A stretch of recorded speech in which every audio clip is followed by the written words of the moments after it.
time of week when I throw my cares away. Today's when I get to see my foot-aside play. The boys and girls on my team never yielding, chasing that premiership dream. Oh, that dream. Watch them run, chase and give their all in the quest to win that important ball.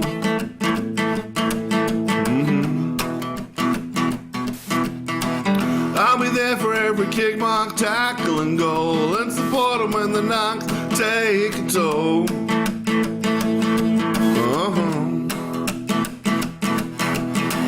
Doesn't matter if I'm a ram, a devil, a buckaroo, a broker, or from the woods. My team will always come up with the goods. So with the team that fills my heart with pride, let's buckle up and enjoy the Hills football ride, the Hills football ride.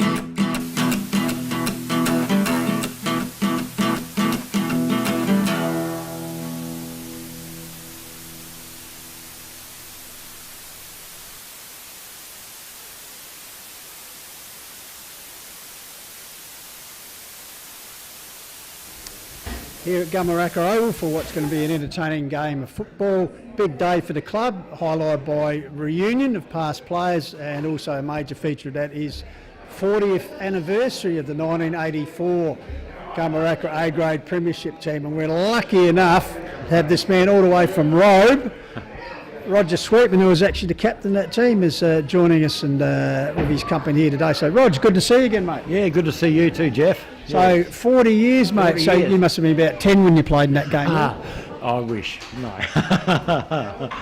Now, just your memories of the day. I think Nan Brimmer. Yeah, we played Nan. We played them in the second semi and beat them quite easily. And then they played a really hard game. I reckon it was against Ashton, up at Birdwood in the preliminary, and it was a tough game, and there was a lot of injuries to players from both sides.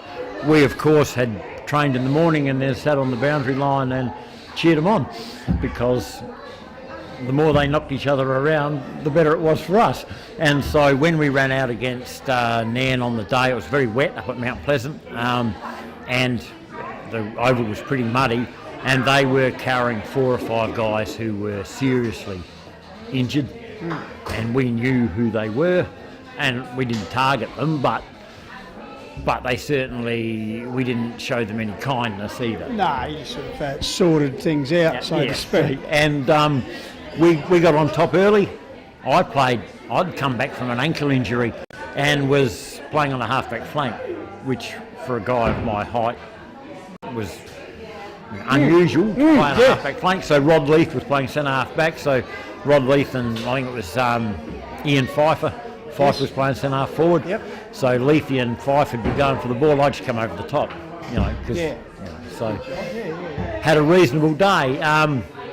But yes, by three-quarter time we knew we won, and that was really enjoyable. Like, it's really enjoyable. I think when you know you've won the game and you're still playing, you're joking with your teammates and putting on a bit of a show for everybody, but it was great. Yeah, you got to make sure, Roger, that you get through the game unscathed, because there's a bit of celebration to do. Well, that's right. Yes, Dennis Blease had got it badly.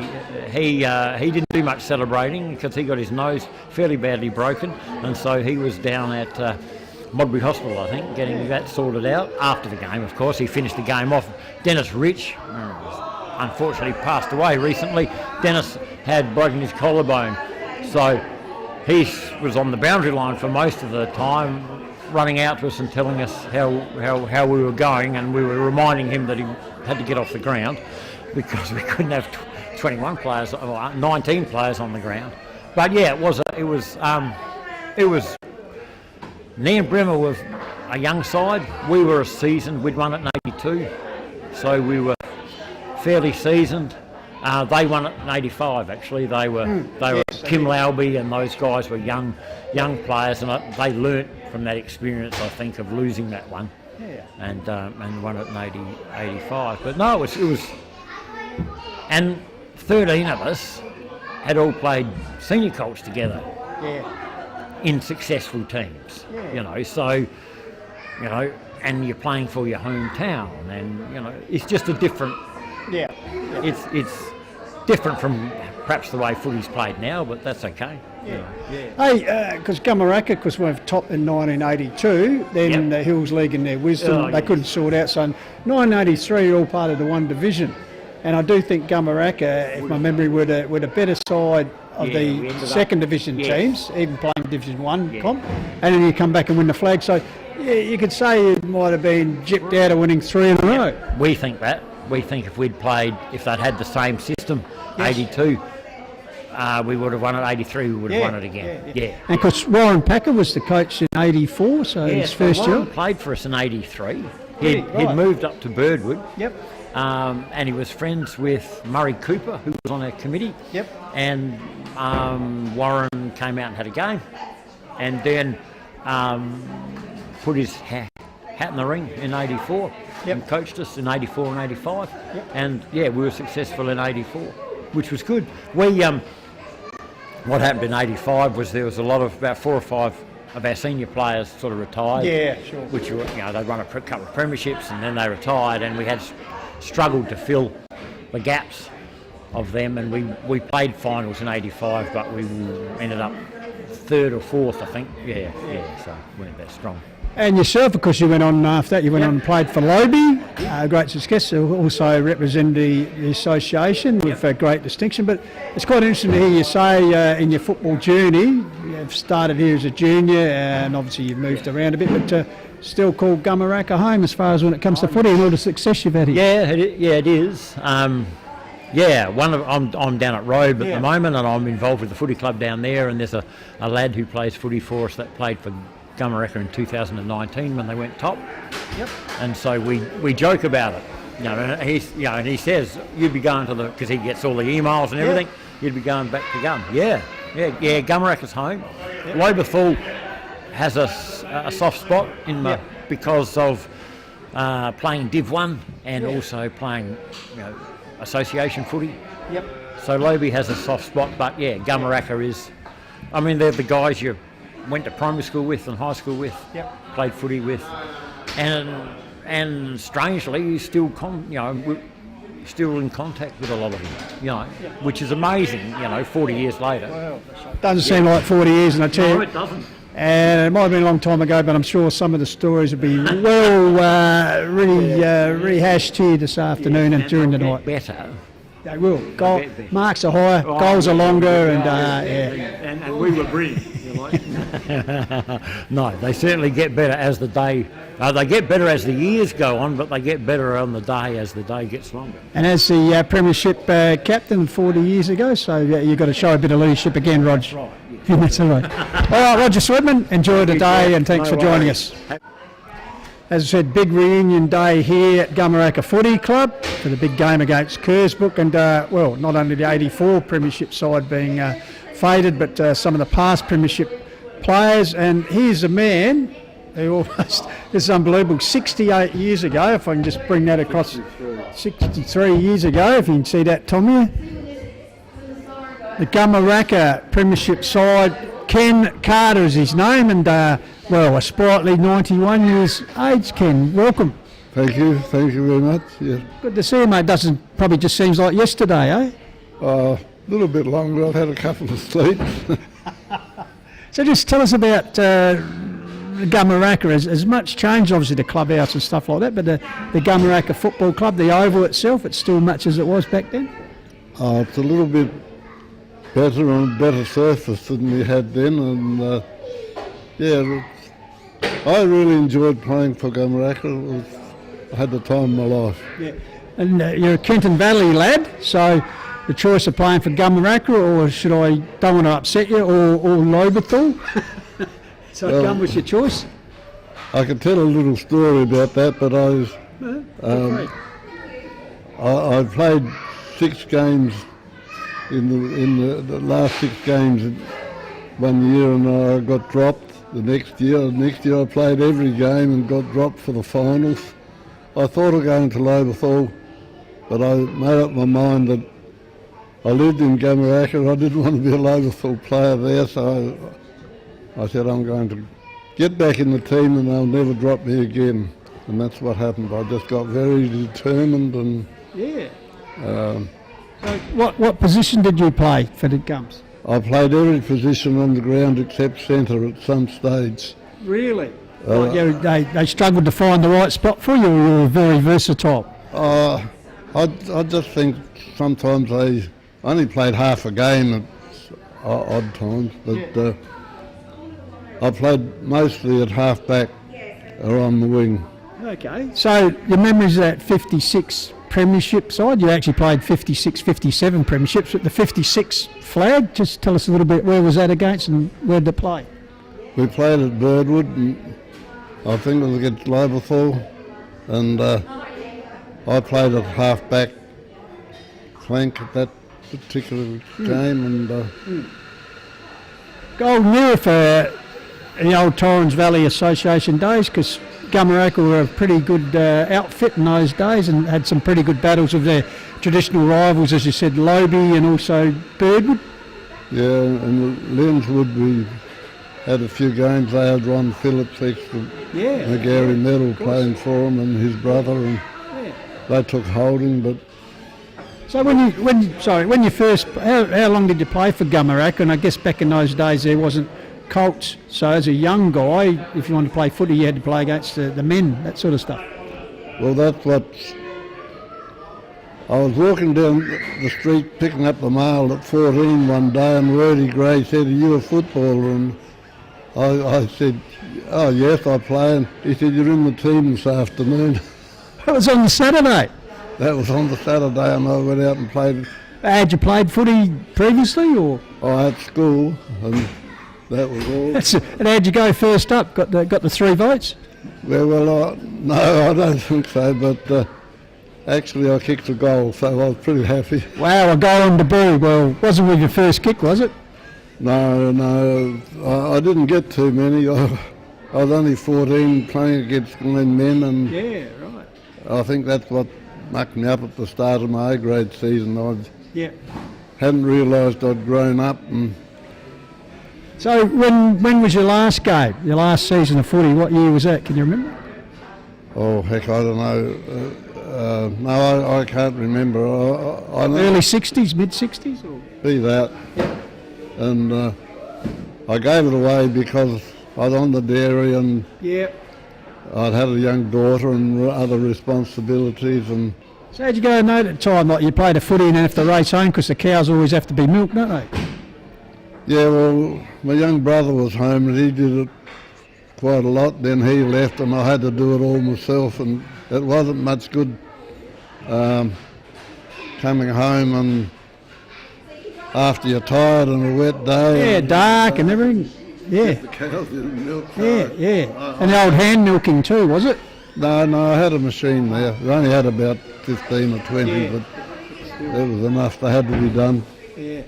Fantastic, mate. And getting along back to the Gumeracha Footy Club on days like this, and obviously a long time ago, and unfortunately you've probably lost a few mates along the way, but it must be a special day for you to get back and just talk about how good you were.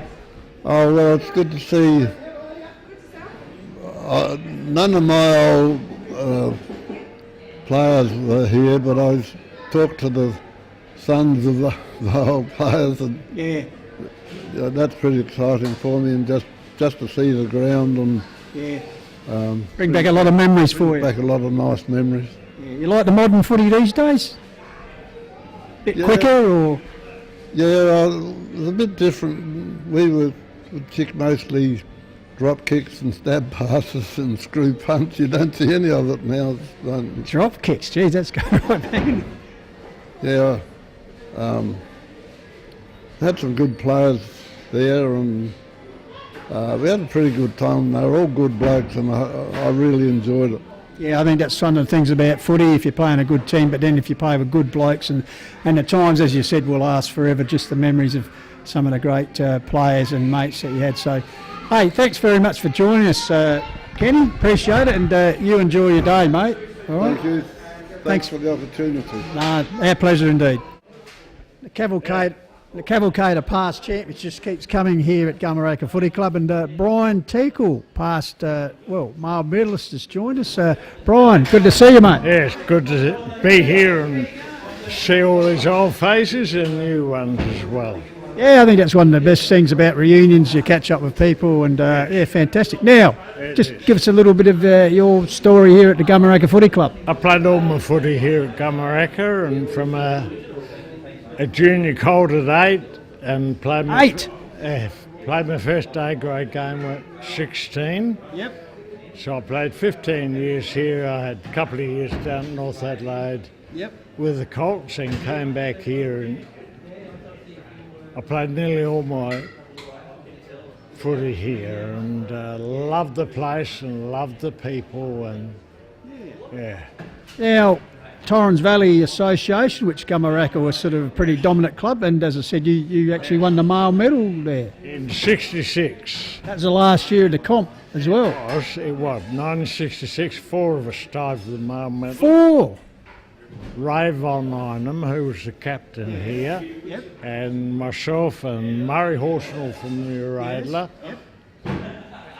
But in those days, they didn't give it to everyone. So 40 years after I'd won that, tied for that, Jeff Cooper and O'Day here at Gumeracha Footy Club said, look, now the VFL are awarding medals to everyone, we reckon they should go back and on account back. So 40 years later, they presented me with my male medal in the Gumeracha Hospital car yard. So Fantastic. So I had to be humble for 40 years.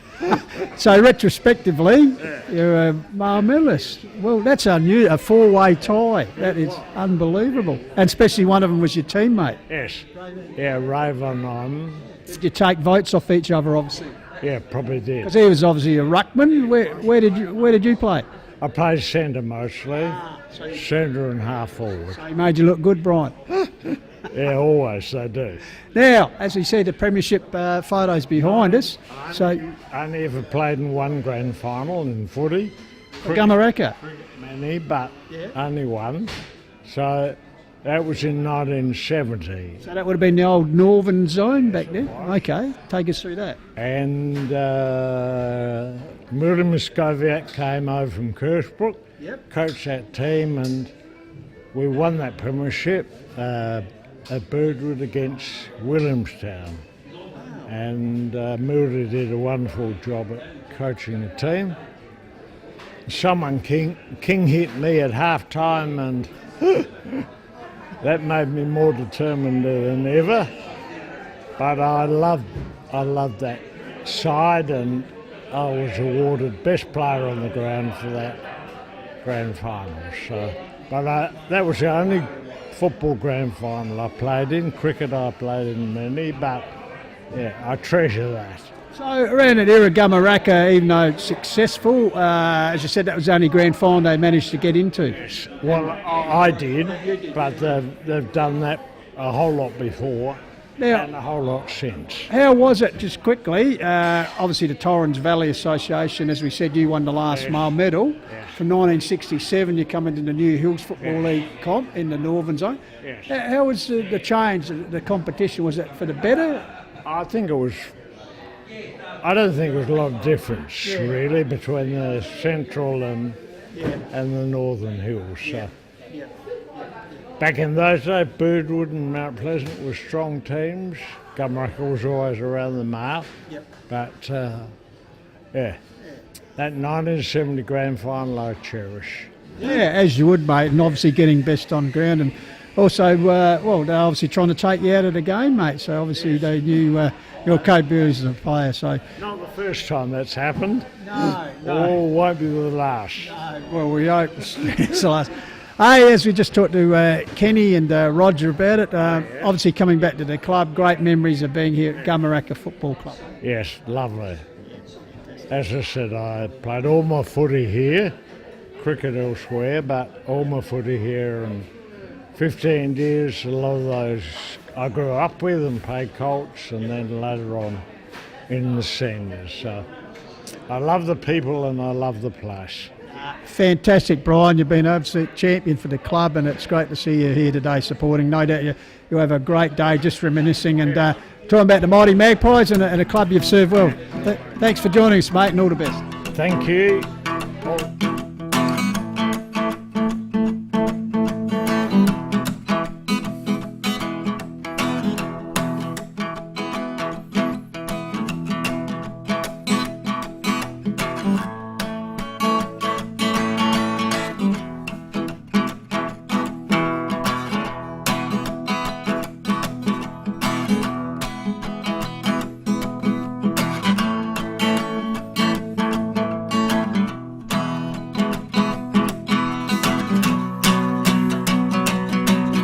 Once again, a big welcome to Filming Footy's exclusive global live stream of Hills Football League action. I'm Jeff Bastole with the Call of the Wild team as we have set up Camp the Savo at Gumeracha for the Country Division Round 8 fixture between the hosting Northern Magpies and their visiting long-time rival Kersbrook. And coming to you through our Call of the Wild stream supporters, Filming Footy, Sports Interactive Dartfish and HFL partners, naming rights sponsor Work Locker Mount Barker, Closey Supermarkets, Sports Power, Sharon, the Courier newspaper, Think Road Safety and Sports Centre, and of course the valuable sponsors of the respective clubs today for Gumeracha Footy Club, Hybrid Ag, who are the Oval naming rights sponsors of course, Jag Commercial, Produce Carton Supplies, Salisbury Locksmiths, GH Haulage, Electel Resources, and for the visiting Kersbrook Football Club, Adelaide Hills Funerals, of course the Kleeman family, Adelaide Retaining Walls, Morn Team, The Gully and 23. So it's good to be back here at the Magpies, Northern Magpies Nest, and also good to have alongside me a man who was among the happy throng with the Matildas in the World Game last night, now turning his attention to the Oval Ball game. Good afternoon, Benny Goffrich. Oh yeah, Pistols, great to be here at Gumeracha. Well, no, perfect conditions really. We had a bit of rain over the last few days. Oval looks an absolute treat. A little bit cloud cover, but the sun's coming through beautifully at the moment. As you've said, we've done a few of these matches between these two sides over the last few years, including the 2019 Grand Final, which Gumeracha got the chocolates against Kersbrook, if I remember correctly, my year. Anyway, and then, of course, the last few years, though, I'm sure Jade and Jay will back this up, Kersbrook have held the, Gumeracha have held the edge over Kersbrook. So, no, big clash. Kersbrook certainly on the rise this season, early in the season. Their form is looking good. They won 3 on the trot, including last week against Meadows. So, top 3 contests. Gumeracha have lost 1 match. Few key players out, including Ben Hanna. So, a good test for the Brookers today. Are they up for the challenge? We'll find out shortly. Yes, and as you mentioned, a man whose fame is spreading from the hills across the Adelaide Plains and beyond, the stats guru himself is with us. Once again, Jaden J. Hill. Pistols, thank you. Goldie, Tommy, great to be here back at Gumeracha, and I'll tell you what, it's going to be a cracking game of footy, that is for sure, between these two teams. 35 matches since 2010. These two teams have played each other, and well, Kersbrook held the ledger 25-10 in favour of the Brookers, so pretty dominant there. But Gumeracha have been dominant of late, winning the last 4, and the last time that Kersbrook defeated Gumeracha right here was in round 13, 2019. So it'll be very interesting to see how the Brookers go. The average margin between the two teams is 62.91 points, so hopefully it's a bit closer than the 10-goal margin there, and the average margin here at Gumeracha is the 10-goal margin. So like I said, hopefully it's a close battle. And of course, once again, producer extraordinaire, Tommy Hills is manning the panel, and great to be rejoined again by young Hutto Martlew, who's showing you the great filming footy visions. And of course, Jaden, well, another new innovation here for the umpires. It's all happening here on Filming Footy on the Call of the Wild. Of course, the umpires, particularly the goal umpires, will just go through the men in white or green this afternoon. Yeah, so field umpires first, Pistols. So Grant Bowen, Jason Evans. Boundary umpires, Caleb Brown, Cooper Testy, Riley McDonald and Jaden McDonald. Then the goal umpires, family affair here, John McDonald and Trevor McDonald. So there you go. Yes, and of course a new innovation in their sponsorship, of course sponsored by Cherry Glen Osmond at Mount Pleasant Butcher, the Sterling Hotel Mortgage Choice through Matt Adam, Appel and Sports Power Mount Barker. Now, the fact is, all the stream games we do, the umpires have come on board and they'll have specially endorsed or coloured flags through one of their sponsors. Oh, fantastic. To be used here. I think it's Cherry Glen Osmond, so keep a look out for that. So just adding a little touch more colour here. Yeah, fantastic. Call Awesome. of the Wild. Now, boys, just talking about colour, Jack Parker's just won the toss and he's kicking towards the right of your dial, the right of the that'd screen. be the, what we'd call it, the Birdwood Road end. Yep. And, of course, the left will be taken by Kersbrook, the Mount Gould end. Of course, boys, as we said, a big... we've already seen some of the handiwork done by Tommy early today. Of course, big day here at the Gumeracha Football Club. A player reunion, of course, celebrating, 40 years ago, 1984, A-grade flag. So you can see two sides there. Of course, Gumeracha, as Benny Goldfinch alluded to, a notable absentee is this co-captain Ben Hanna out this afternoon for a couple of weeks with a broken thumb. Yep. So they'll miss him mid-season. Just coming to the interchange bench here. Looks like Remy DeToe for Gumeracha plus Mitch Trebka. And also number 1, Bo Top Matthews. So effectively third playing third. Only a game in between them. So that's a keen rivals over a number of years. So that's an interesting stat, Jane J. He'll just go 2019 was the last win by Kersbrook here, even though premiership year of 2021. So interesting. I really like the look of Kersbrook defence over the last few rounds. Last week, got obviously Tool Timber down there, Matt Gardner, Regan Moyne's been playing well. So let's see how they go today head-to-head against Gumeracha. Pittman also down here. So, of course, we saw Kersbrook a couple of weeks ago on the Call of the Wild. They had a very good win against Torrens Valley, and then last week an even better win over Meadow. So they're cherry ripe here. And Lockie Peter expect to have a big game today. He's gone head-to-head with Weaver here in the midfield. He's been in exceptional form in the middle. So they've been rivals for many years. They're underway round 8 country division here on Call of the Wild. The big man King against Griffiths. Ball comes down. Centre clearance. Taken by Charlie Graber. So Gumeracha into attack right in front of their broadcast area. Oh, nice work through the pack there by Biaggi. Got it back towards a teammate here in Walters. Sets the ball back. They're getting under it. Matt Gardner will take one of his traditional timely marks. Yep, moves it on quickly and a good mark. Half back line. Kersbrook looking to move the ball through Josh Pearson. Long sleeves. High ball, outer side. And mark there. No free kick for Gumeracha. Goes to James Taylor. I think he got best on in grand final a couple of years ago, if I remember correctly, Jaden. Correct. He goes forward. Pittman over the top. Spoils the ball. Brings it down the ground level. Clearing work there by Haylock. It's gone out towards the outer side wing, and the Brookers are on through the middle of the ground through that man, Lockie Peter. So Peter takes inside 50 for the first time, lumbering out there at the back of the pack. Foot races on. Good speed showed there by Jack Parker, getting back to support the defence. Oh, spinning out attack nicely. Chance for the Brooks. Crook getting involved there, I think it was. Bouncing ball, loose ball. Gumeracha defence. And a bit of initial pressure. Pushed over the line there was Parker, right in front of the updated scoreboard here at Gumeracha, with a free kick taken deep in defence. Yep. So lively start, both sides going end to end. Perfect conditions here from Gumeracha.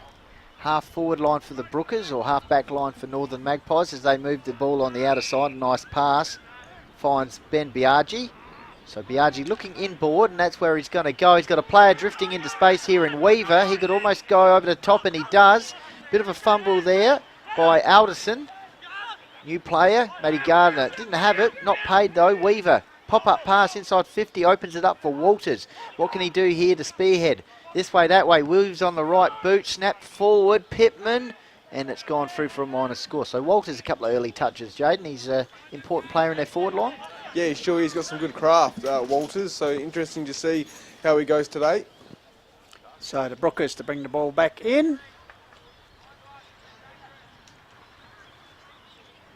Just got to say, we're on Call of the Wild Facebook page, Hills Football League Facebook page, and Filming Footy on YouTube, and Lofty 88.9 Adelaide Hills Community Radio. So let us know where you're coming in from today. So Haylock finds Robinson. Robinson is at the wing area, but chipping in has been, Sam Hanna. Triple male medalist. Yeah, takes a contested mark there. So Sammy Hanna goes short. A lead here. Biaggi cut off there. Brookers Wake.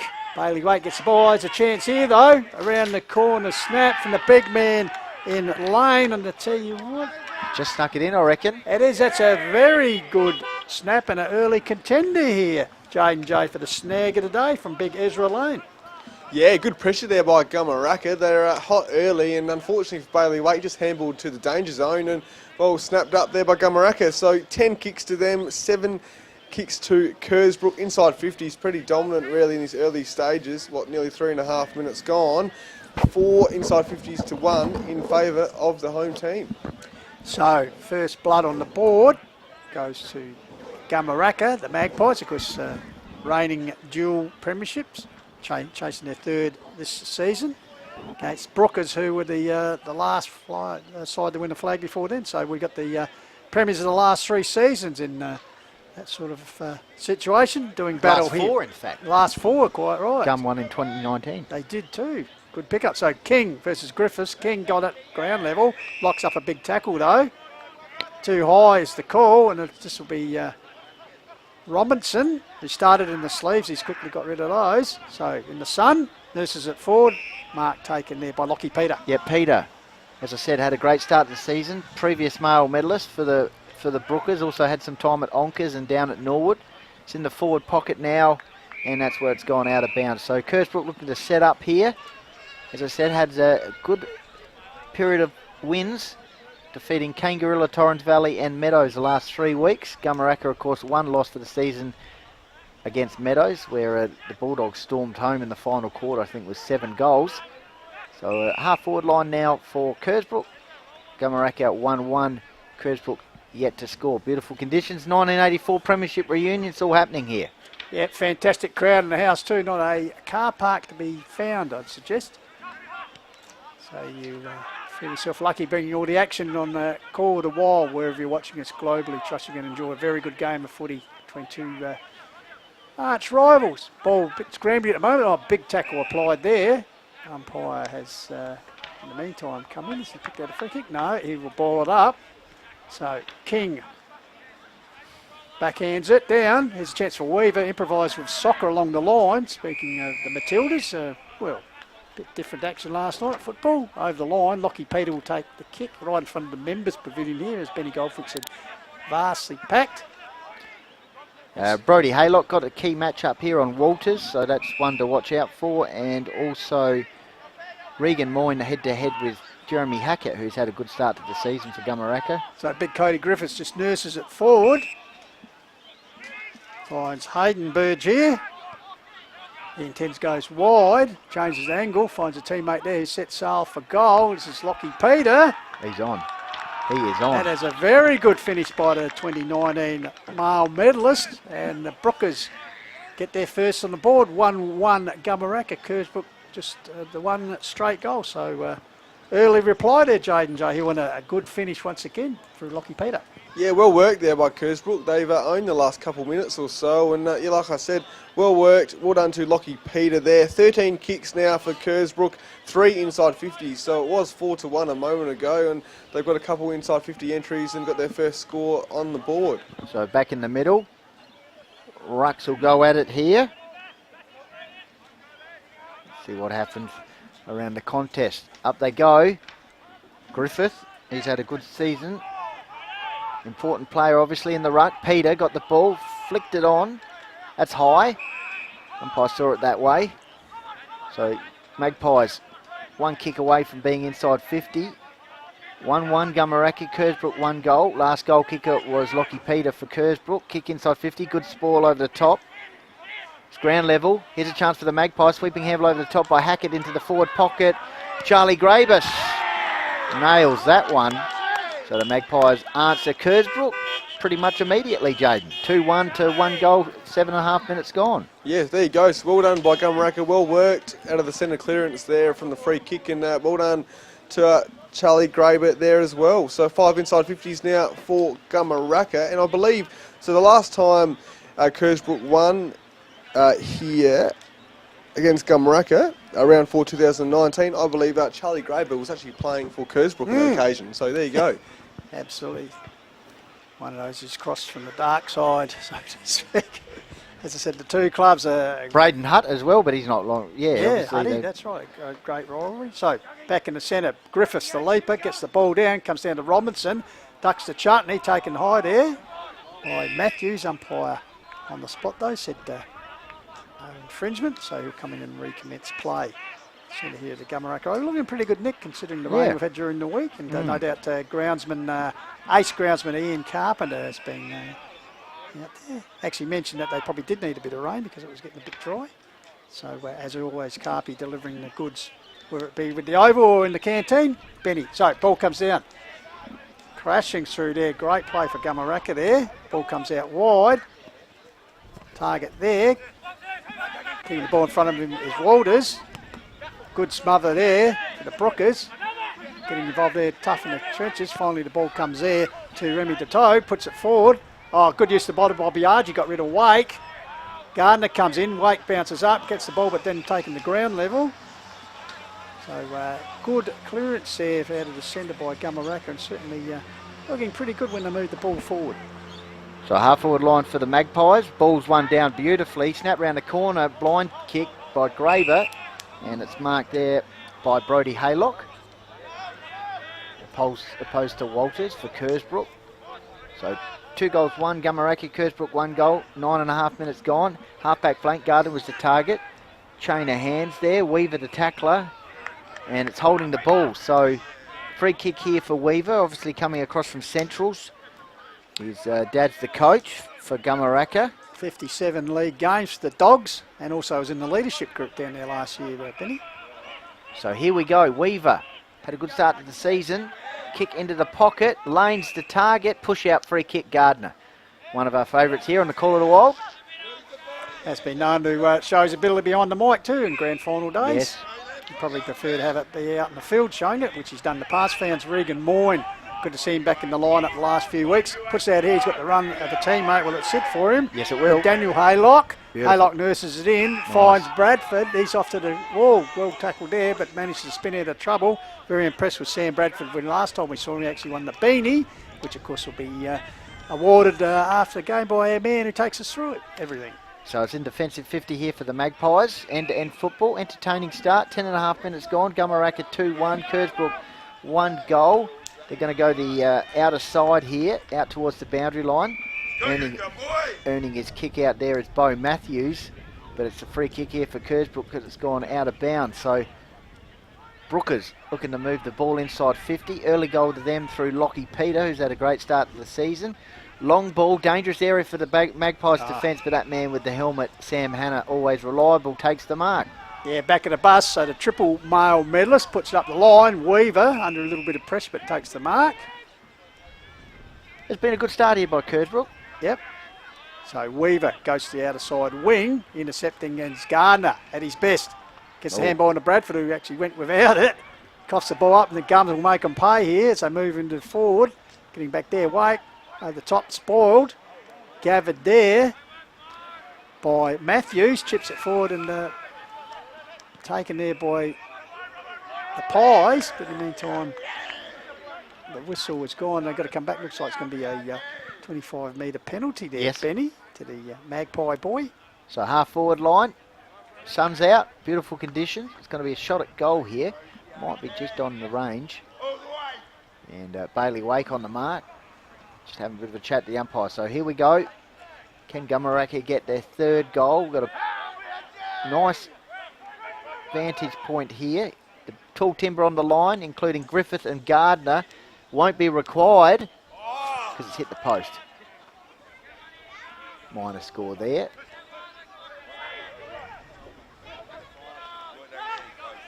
Yeah, it was actually Ben Biaggi with that shot, Ben. Yep.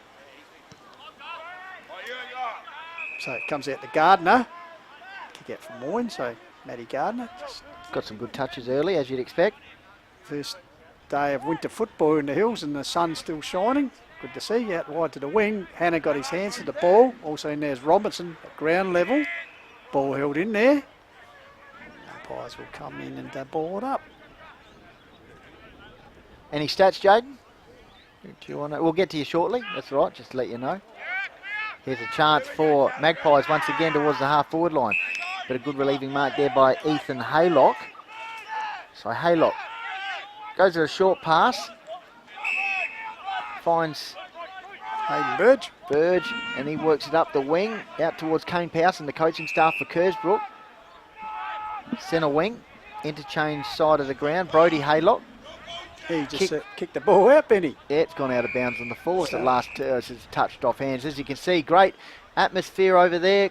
All the cars are packed in. Lovely scenic ground here. And it's Gumeracha 2-2. Kersbrook 1 goal. So Graber and Walters, is that right, for Kersbrook? Gumeracha goals? Yep. Yep, so Haylock covering a lot of ground. So he took the kick out. Ball's coming back towards his direction there. But Mark taken there, spilt though, although the free kick has been paid. So Gumeracha. Kick out here towards Walters. Speaking of beanies, I think he picked up most effective player a couple of times we've been out here. Yes. Good Golden Grove recruit since arriving a couple of years ago. It's premiership player. Ball comes out here, intercepted. Quick kick forward there by Wake. Once again, pack forms. Hannah trying to clear the ball. Finally comes out here to a teammate, showing a bit of pace. Gets it clear, puts it up towards our broadcast streaming position. Coming to meet is Regan Moore, kicks the ball in front. Oh, it goes to the ground under pressure there from Jeremy Hackett. Ball close to the line, and in the end it ends up over the edge of the tarmac. So we'll have a throw, and that was a great defensive run. Bailey Gow in the sleeves there just a minute ago. 70 metres out from Gumeracha's goal. 2-2 to 1 goal. Tight start. Players have got to be switched on here. Top 3 contest. Handball comes out. Here's a chance for the Brookers through Josh Pearson. Kicks it out towards the interchange wing. Good work there by the big man for Gumeracha and Sean King. Brought it to ground level. Bustles in again. Here's Taylor. That's a dangerous ball. Gardner backing back. Oh, that's a contender for mark of the day. Plenty of courage from the veteran there. Have a look at a replay of that shortly. What a great mark. So Gardner comes out the wing area. He's got a loose man out here in Pearson. Former South Gawler boy. Centres the ball here. Grabbed there off to the races there was Wesley. Puts it close to the goal. Pocket area. 2-on-1 there, although lurking for the Brookers. Oh, good hand pass. Lockie Peter. Peter has a second shot, but this one offline. So he's kicked Kersbrook's entire score so far. 1-1. Let's have a look at this Gardner mark again. 2-2. Yeah, Remy Tot bearing down. Great courage. Yep.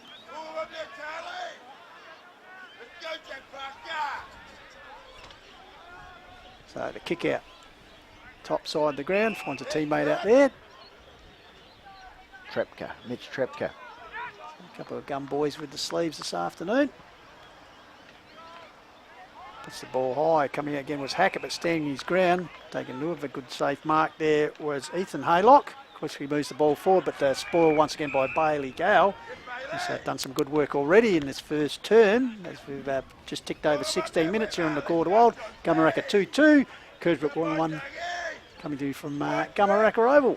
Just looking at the flag behind me. Not much of a breeze, just going across the ground at the moment. Got the some firework happening to right here. Pistols, bit of woodwork going on. So nice work there as we're in the early stages of winter. Meantime, back at the action. It's holding the ball, free kick here. So Brookers showing their intensity. Yeah, Robinson.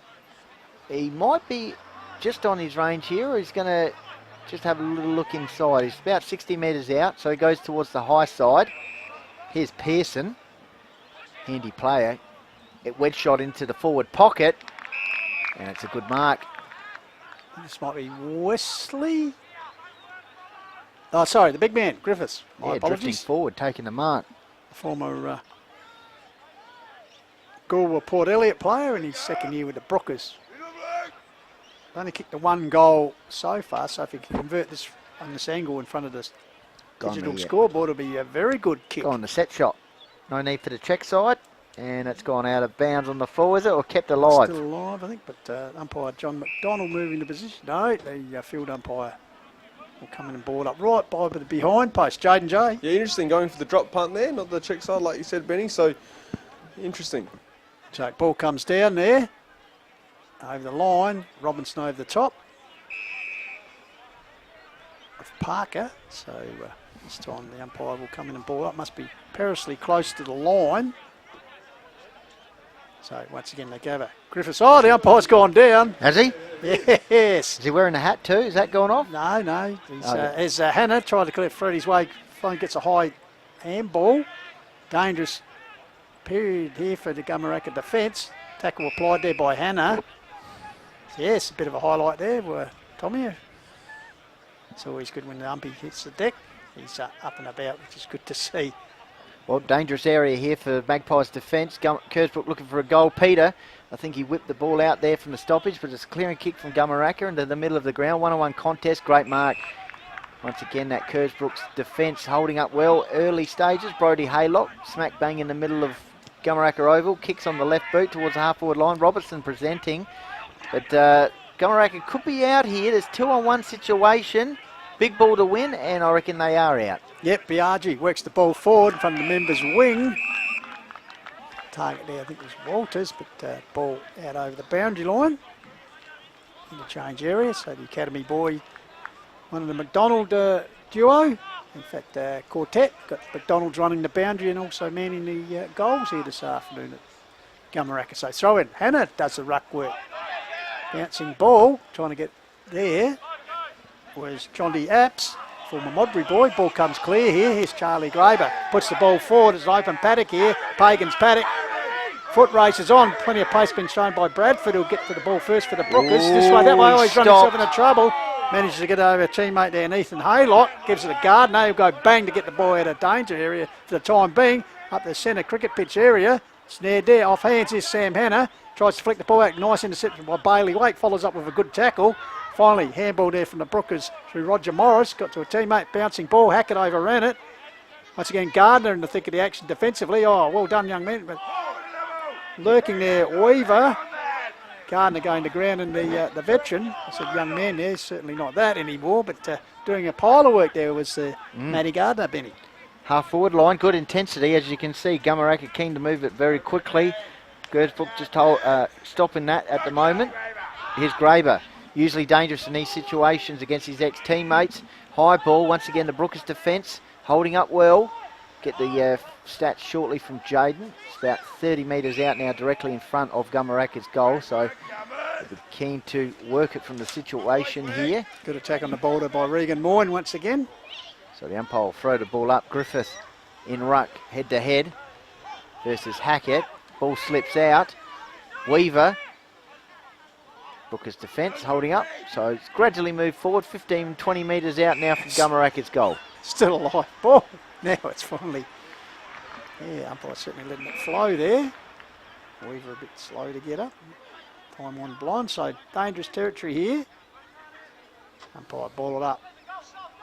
Hackett doing the ruck work. Griffiths wins it down. Ball along the boundary line there. Good tackle applied by Wake. Dispossesses his Gumeracha opponent. Ball comes back out here to Graber in the meantime. There is a free kick. No, it'd be a ball up by the umpire. Bit of confusion out there at the moment. Yeah, Gardner looks like he's going to do the ruck work here against Hackett. Just sorting things out, yeah. Tight on the boundary line, so North Magpies looking for another goal here. They lead by just over a goal at the moment. Tough start to this one. Jane J. Hill, your thoughts? Just anything you'd like to bring to the table? Well, arm wrestle? It'd be interesting if Gumeracha can hold on and win this first quarter, because they actually haven't lost a first quarter all year. The last time they lost the first quarter was actually in the second qualifying final against Meadows last year. So it'd be interesting to see if they can hold on here. Which was actually their first loss for last year. Yes, too. correct. Going through the minor round undefeated. What's the inside 50, Shaden? Inside 50 count is 17-10 in favour of the hosts. So high ball out wide. So needed a 50-metre arc for the Brookers. Ball hacked forward. Mark taken there. So Kersbrook's defence doing a good job at the moment under pressure. So Magpies, here's Gal. Been the action a bit already, puts it out wide. Lumiere to tote. Brookers. Want to share the ball around. Goes to ground level there. As you can see the ground bathed in sunshine. Anything else, Jade? Yeah, like you said, yeah, their defence, Kersbrook, has held up pretty well. Gardner and Haylock have been the rocks really down back as well. So, throw up. Ball comes down. Good tackle applied there.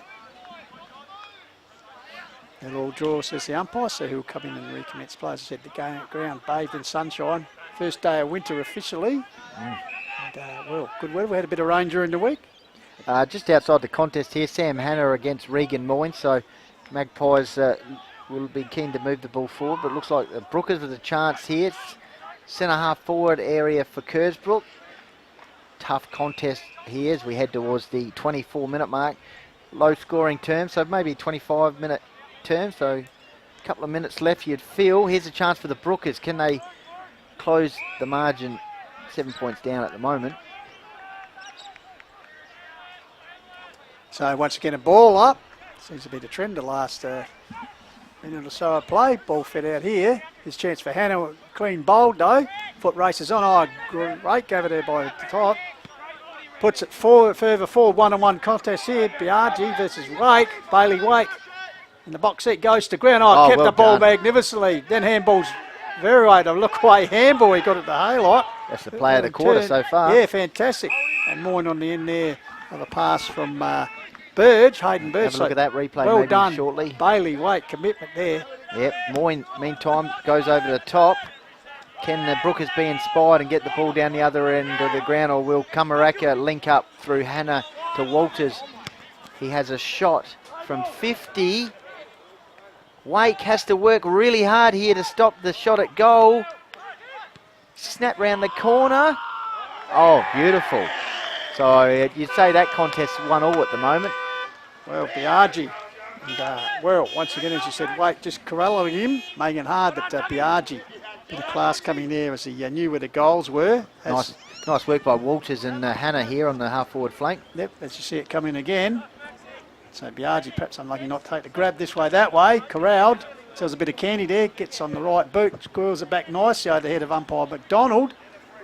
Good finish there, could be yet another candidate in the first term, Jaden. Yeah, it could be, and I know I say this because now he's got a goal. Biaggi's looking very dangerous, and they've got some good players, Gumeracha, that can go forward and kick goals, and Hannah's looking dangerous as well in the stoppages. So Biaggi, his 14th goal of the season, so he's certainly been a productive forward. Here they go again. Looming out there's Graber, takes the mark, in advance of Gardner. So Charlie Graber, said former Brooker, sets it long. Hannah's there, side to toe. Hannah. Oh, he's paid it. Oh, he has paid it. Look at maybe Brody Haylock there. Just starting to get on top of it here, Jaden. What's the inside 50s? Pretty Gumeracha at control it? Yeah, so 20-12 in favour of Gumeracha there, so near or close to doubling it really. So it's a triple male medalist.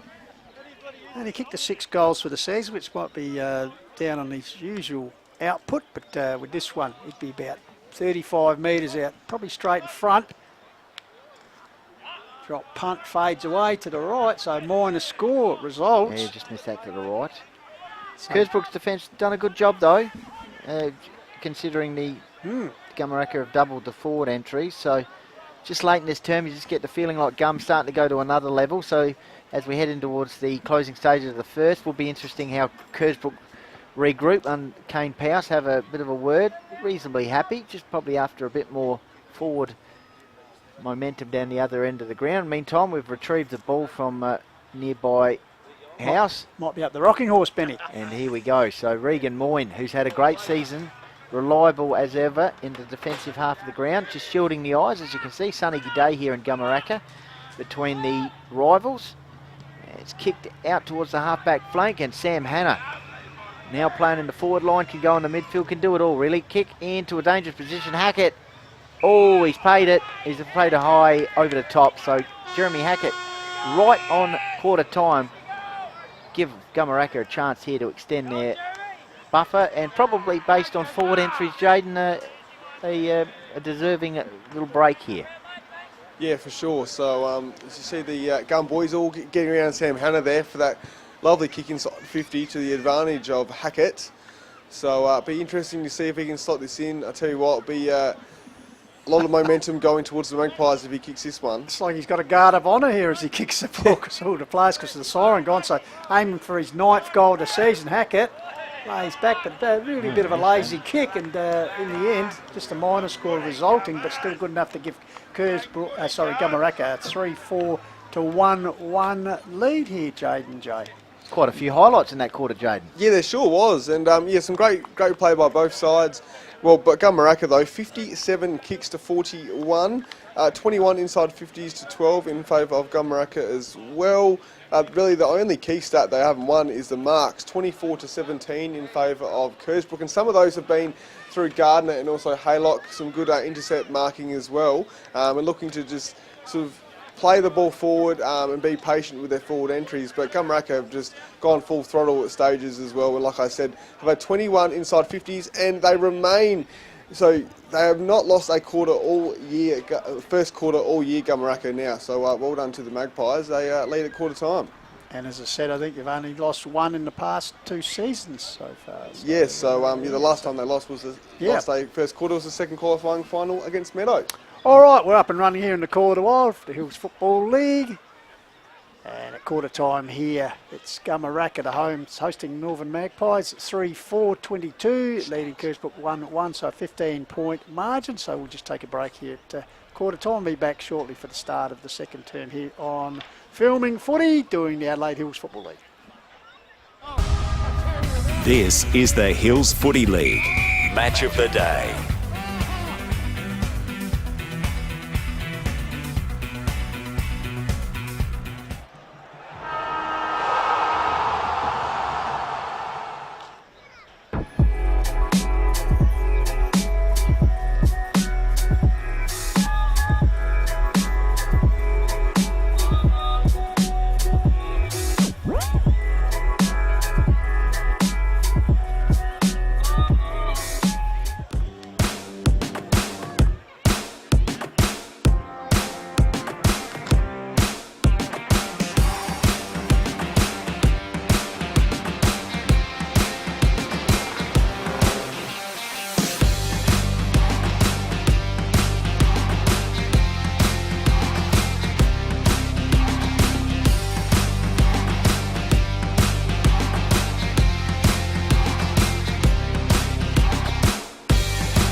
Hi, this is Sean Tate, and you're always up to speed with local football here. G'day, this is Tony Modra, and there is always plenty of top marks with the coverage of Hills community football here. Hi, this is World Cycling Champion Annette Edmondson, and the coverage of Hills football is always gold here. Hi, this is Adelaide Crows AFLW draftee Zoe Prowse, and you're listening to my top pick when it comes to the Adelaide Hills community football coverage. Hi, my name's Kevin Cheney, and you are listening to the best coverage of Adelaide Hills football and fun in general. Cheers. Cheers. Hi, this is Daniel Lackenby, coach of Mount Barker Football Club.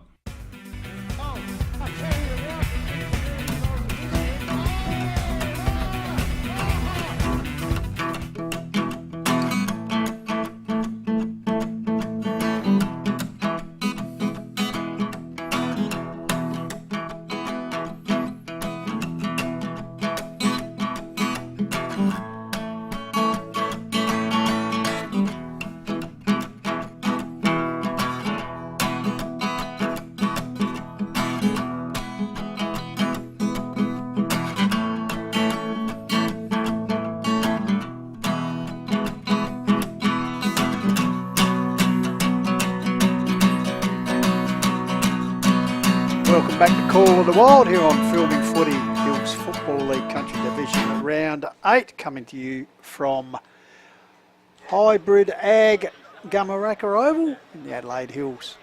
Quarter time break. And, big day here at Gumeracha. Of course, the club of origins dating back to 1887, so yeah, been around a long time, Gumeracha, and celebrating some of their history today, anniversary of their 1984 A-grade premiership.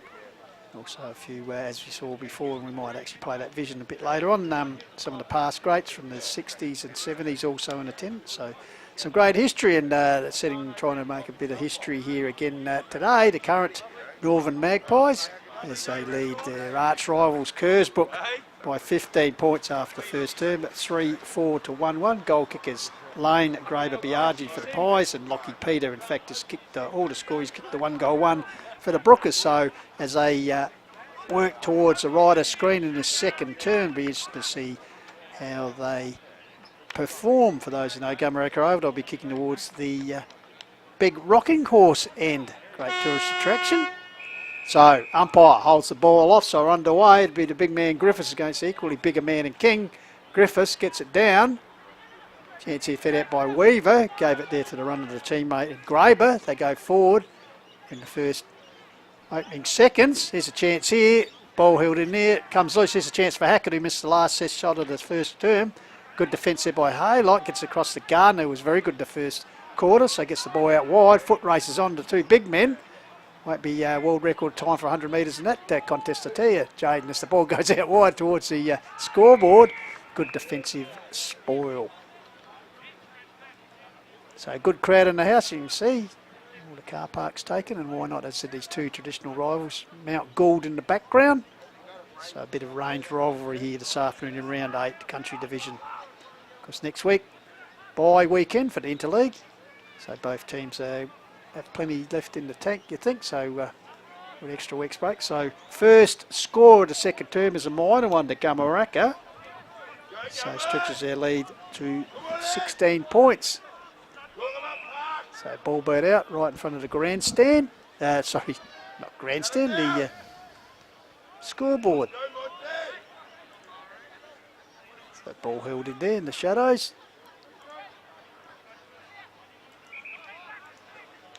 Be Matt Gardner, so he goes long up the wing area. Target would be Pearce in front of the pack, comes off hands. There's a chance for big man Lane, goes backwards. Comes back here to Parker. Sole captain this afternoon with Ben Hanna out injured for a couple of weeks. Bo Matthews rather, with the ball goes out wide. He's got a lead here from Walters, who will sit for a cruel bounce, but bounces nicely for a teammate there. Alderson. Out over long. Interesting player. It's only his second game for the season. In fact, he started the season playing for Angle Vale. Yep. And maybe thought the grass was green. He's a past Gumeracha player and returned to the club. Had a stint at Elizabeth Football Club. So back for his second game of the season. He's played for two clubs, Jaden. So interesting there. Yes. Half forward line. Let's see what happens here for the Magpies. As I said, they finished the first quarter well, 3-5 though, 1-1. Controlled the forward entries. Brooker's defence doing a good job so far. So here another chance. Ball's flicking around. Tough contest. Half forward line for Gumeracha, but it's going to be a free kick here in the half-back flank for Kersbrook. So can they move the ball down here on the grandstand wing area? Pop over pass. That pays off. Beautiful conditions here. I think this is Hayden Burge, Benny. Yep. So Hayden Burge works the ball up the wing. The big man for Gumeracha fisted the ball down at ground level. Stoppage almost coming out. Gumeracha looking to work the ball. They're fierce around the contest, both sides. Neither side letting the ball go out there. So quarter time scoreboard around the grounds. Mount Lofty 3 straight, lead Onka Valley 1 goal. Nan Bremer 5-5, Uradla 2 goals. So here we go. Out in the wing, can we get a bit of a clearance here for either side? Now it's Kersbrook, high ball. Don't think that's gone 15 metres though, or the required distance. It's gone straight up, straight down. Looks like rugby work at the moment here on the wing. 3-5 to 1-1. Just have a look at the Kersbrook forward line just in front of us. See if they can make a bit of an impact. Pittman's down here, Jacob Pittman, the big man. I think, is that Josh McCard, maybe Pistols here on the half-forward line? Yes, young man, number 54, late edition. Very keen to get involved. Still eligible, I think he played this morning in the senior Colts game at Mount Barker, so very keen. All right, Weaver will kick the ball forward for the Magpies. So, ball does go forward. Yeah, good grab there. There's Moyne getting involved, got to a teammate, clears it up here towards the members' wing. Bouncing ball, foot races on. Boundary line wins out though. Before the ball could be gathered there by Mitch Trepka. Last touch, so he got the ball. Put it across here to Gow, Bailey Gow. He's been up and about early. Puts it back towards the coaching box side. Weaver was a target off hands there. Taken there by Hannah. Nice. It's got support there from Weaver. It does itself as he swings on the line. Left boot. Clears it forward. The target was Hackett. Ball at ground level. Moyne again. Got across to Robinson. Comes back to Weaver in the meantime. Come to Alderson. Great mark. Lifted the eyes and got it across there. Actually, it was Graber. Picked out the teammate there, I think, in the white boots. This would be Walters. Well, the ball was positioned on that interchange wing for quite a few minutes, but eventually Gumeracha have got the ball forward and they got a shot at goal here from their key forward here, Jaden. Yeah, they sure do. It'll be interesting to see, well, how Kersbrook can respond here, really, even if they get the kick out. Haven't got inside 50 yet, but you see Gumeracha just going towards goal now. So cameraman Hutto Bartlett will be right over the shoulder. Walters aiming for his 10th goal of the season. Missed. He's still chasing his 10th goal of the season as he pulled it wide. So in the opening few minutes, we've had a couple of shots on goal by Gumeracha. Only minor scores have resulted. So in effect, they've moved on to 3-6. Kersbrook still locked in their quarter time score of 1-1 as the ball comes out. Yep, out towards the half-back flank. Can the Brookers get it down the other end of the ground? As Jaden said, haven't got a forward entry at the moment. Gumeracha kept the ball forward of centre for the majority of the opening 7 minutes in this quarter, and once again they'll go forward again through Sam Hannah. He goes backwards. Wedge shot, kick inside 50. I think it was Graber. And that's gone through for a minor score. So 3 points in a row for Gumeracha. Haven't delivered the key punch at the moment. And it's 3-7 to Gumeracha. Kersbrook 1-1. 6.5 minutes gone. Can they flick the ball out here, the Brookers? Well, not clear as the stacks on the mill there. Gumeracha play at ground level held in there.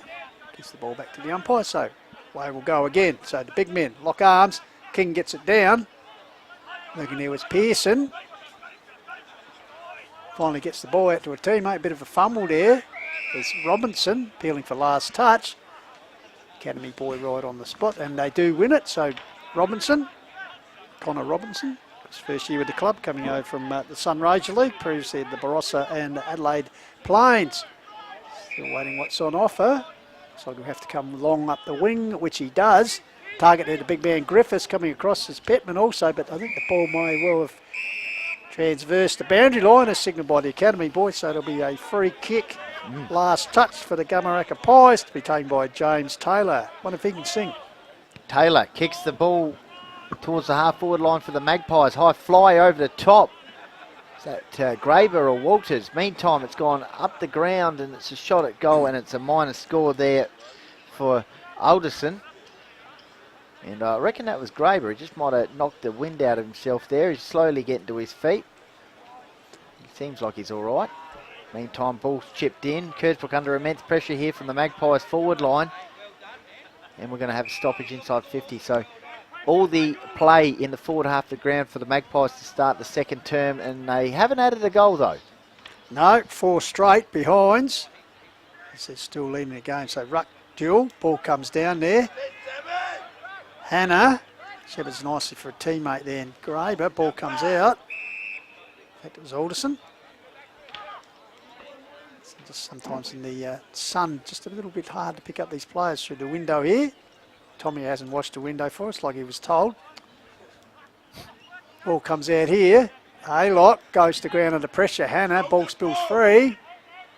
Handball by the big man Lane, gets it out. Oh, good attack on the ball. I think that was Pearson for the Brookers. Might have been infringing the tackle.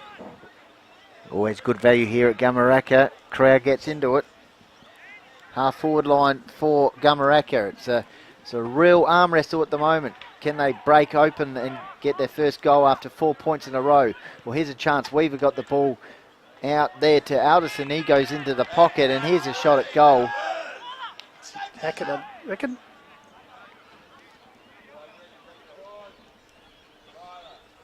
Indeed it is. Jeremy Hackett. Let's hope he makes a better fist than his last shot on the quarter time siren, Benny.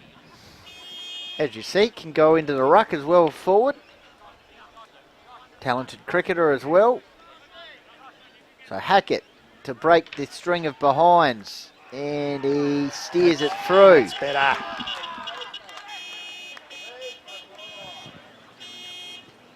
I tell you what, their dominance is showing Gumeracha at the moment. 10 inside 50s to 0 in favour of the hosts here. 19 kicks to 9, 21 handballs to 10, 5 marks to 1. So, yeah, pretty comprehensive stuff here by Gumeracha. So 4-8-32 to 1-1 Kersbrook. So the Pies adding 1 goal 4 in the opening stage of the second term. And the Brook is still camped on that quarter time score, so hopefully they can get something out from the centre clearance, whereas Griffiths will be opposed to Lane. Griffiths gets the tap down. It's taken there by Bradford, puts it forward. Peters the target, but a good defensive mark taken there by Parker. Jack Parker, wastes no time, goes out wide. He's got drifting Walters on offer. He furthers the ball forward. Coming off there, the grips of Apps. Buys a bit of pressure, gets assistance there from Weaver. Didn't have that. In the meantime, whistle has gone. There'll be a Brookers free kick. Yep. On the outer side. Need a bit of a wriggle on here. So kick up the line. That's nice. Here's our man Savalas. Savalas. Oh, haven't spotted much of Lockie Peter this quarter. See if he can, if he's still out there, see if he can impact the play here for the Brookers. Ball goes towards the forward line. Bradford goes over the top of him. Nice backing up there by Parker. And that's holding the ball, so nice work. Here's Bradford, shows a bit of toe, has a shot for goal. And he's missed that. So first shot on goal for Kersbrook for the second quarter is a minor score there to Bradford. Last goal, only goal for the Brookers coming just under the 6-minute mark in the first term. So to say they need a goal at the moment to give some scoreboard pressure is an understatement. So the ball comes back into play for Gums. Down the line, Walters. Took the kick there from Dan Tripka. So Walters covering a bit of territory. More than as a goal kicker. Here he is deep in defence, puts the ball out towards the wing area. Oh, taking the mark there at the top, waste no time, hits the ground running. Here's Hannah, diving attempt to mark. Look away handball there from the Brookers through Haylock. Might have been Pearson, sorry, ball comes out wide, bouncing ball. Moyne in there, applying pressure. Ball held in at ground level, so the umpire will come in and then ball it up here. Of course, acknowledge the Gumeracha Football Club sponsors. Of course, Hybrid Ag, the oval naming sponsor, Jag Commercial Produce, Carton Supplies, Salisbury Locksmiths, GH Haulage, and then Electel Resources. And for the Kersbrook Football Club, Adelaide Hills Funerals, the Kleeman family, Adelaide Retaining Walls, Mornteen, the Gully, and 23. Yep, kick forward by Gumeracha. Mark in defence though for the Brookers by Haylock. Lockie Peters going head to head here in the forward line against Jack Parker. So the two captains opposed to each other. Well, no, he's a former coach, I should say. Lockie Peter going head to head with Jack Parker. Meantime, it's going to be a kick here to Weaver with the blonde locks, number 4 for Gumeracha in the lineup this season. He kicks the ball into the pocket, opens it up for Hackett. He says, thanks very much. Beautiful kick into the shade here in the forward pocket. And high fives all around for the Gumeracha Footy Club, who are starting to go to another level here, Jade. Yeah, they sure are. And unfortunately for Kersbrook, they're just putting themselves under pressure with the kick-outs and it's allowing Gumeracha to swoop here. Well, he converted just a while ago from a similar position here, Hackett. We'll wait in suspense here. Minor score from that particular.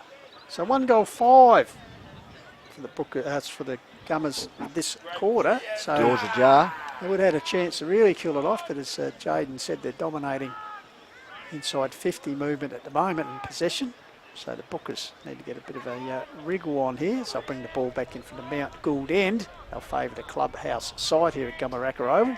Put out wide, the big man Gava, Big King, brings the ball to ground. Scramble on the boundary line, the Academy boy right on the spot, one of the McDonald clan.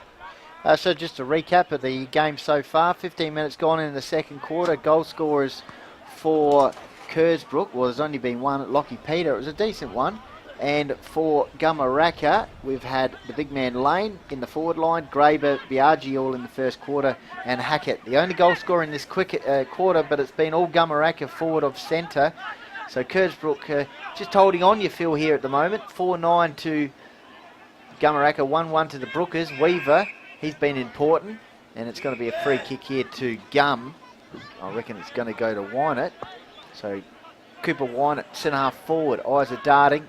He'll go kick the ball into the forward pocket area. Hanna or Walters down there along with Hackett. Take your pick, and it's Sam Hanna drifting into the hole and takes the mark, and he'll go back and probably, I'm betting, will kick the goal here for Gumeracha, 5 to give him an even bigger lead. So this is Hanna, only the 6th for the season. Okay, that's not good odds. No, so don't go with the bet there. That's a point. So, as I said, the Brookers probably fortunate that these shots are missing. What's the forward entrance, Jaden? Hang on, there's a bit of discussion up there. We're going upstairs. It's going upstairs. It's been given a goal. Oh, right. We'll do back in my initial judgment there. So the Cherry Glen Osmond flag's getting a work out there, but late call. But Hanna has been awarded a goal. So, Jaden, what's happening? Yeah, so 14 inside 50s to 2 in favour of Gumeracha, so very dominant. By them 35 to 14 for the game in total, and kicking stats this quarter 31 to 17 in favour of Gumeracha. So back in the centre, cricket pitch area, bit of candy shown by Walters. His kick was deflected though, spilling loose. Oh, good pick up there for the Gums. Ball taken forward. That's for Detot. Out wide, here's a chance again for Hackett. Can he control the ball just around from the scoreboard, which reads 5-9 to 1-1, so he's side in a pretty handy position at this moment. 32-point lead.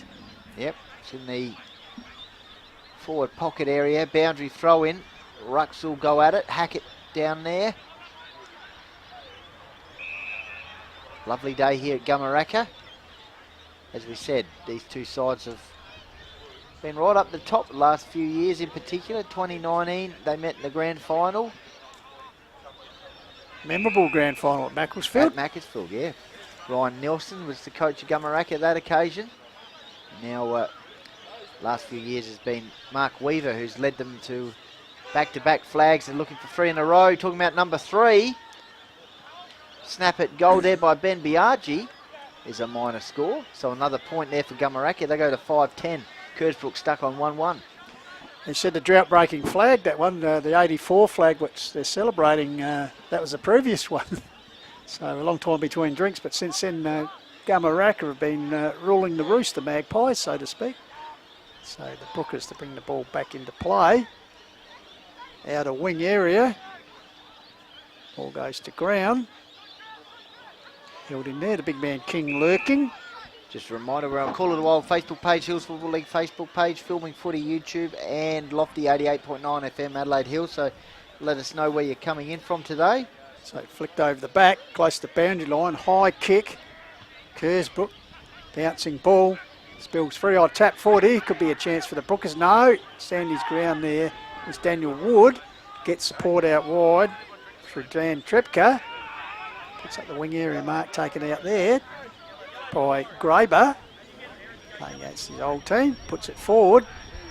Looming out. Oh, big leap there, but over the back is Sam Hanna, judging the ball a lot better. He's dangerous, isn't he? Give him go forward. Yep.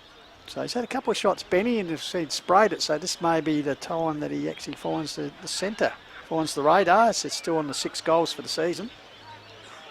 It's the only thing that's let him down this quarter is the goal kicking, because 90% of the play's been in the forward half of the ground for Gum. See if he can slot one here. Thanks for coming. That's his second for the quarter. Goal umpire eventually John says McDonald, all clear. Hitchcock's the goal umpire, finally breaks the suspense and well, goal, Benny, goal. So consecutive goals to Sam Hanna. Yeah, so Gumeracha now 17 inside 50s to 2, 13 marks to 3, 26 handballs to 15. So all those stats in favour of the Magpies there. Pretty dominant performance so far in this quarter. And Sam Hanna's been the one that's really lifted him as well. And there's been a few other players for Gumeracha, Benny. Yeah, well, as we said, no Ben Hanna today, but the ability of having depth this season with Weaver coming on board, like for like, basically. So, and also Walters in the centre, Benny. Walters in the middle as well. So, as we said, Sam Hanna playing in the forward line. It's a dangerous forward line. In danger. And it's talking about in danger. It's a free kick here for Gumeracha. Yeah, that man Walters who we talked about. So he goes long. He goes forward into the shadow area. Half forward line. Kersbrook defence under enormous pressure. Ball's worked out of defence out towards the interchange wench. Good work there over the top for the Magpies by Gow. Centering ball. Centre half forward diving at it. Ball's flicked out. Here's a chance for the Magpies through Alderson. And it's holding the ball. Alderson. Yeah. So I think this might be Moyne. Yep. So Regan Moyne looking for something further afield, puts it up. It's a chance for Peter, haven't seen a lot of him. Gets the handball out to Gardner. Gardner high kick forward. Strength in numbers for the Pies. Taylor. And Taylor, Jamie Taylor, the former Northern Territory boy. Best on field in the grand final a couple of years ago, as I said. Yep, his third year with the Pies, puts it further forward. Teammate sliding in for a mark, couldn't quite control it. It's Peter coming in again, ground level. Ball held in there, so another ball up will take place. So Kersbrook, Jaden J, just like to know their stats of their forward 50. They've been very scant in this second term. Ball comes out here, kicked away highly by Taylor. Off hands is the fist there, away from Sam Hanna out over the boundary line. Yeah, so just 3 inside 50s for Kersbrook in this quarter compared to 19 for Gumeracha.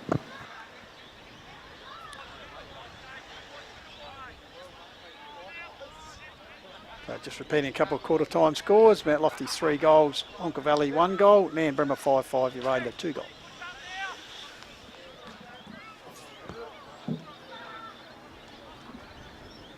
Just retrieving the football here, Okay, Benny. we got it. Up Okay. at Mount Gold, Yeah. up the summit. Got an ibis on the field here. Okay, boundary throw in. Inside 50 here for the Magpies, where it's been majority of the second quarter.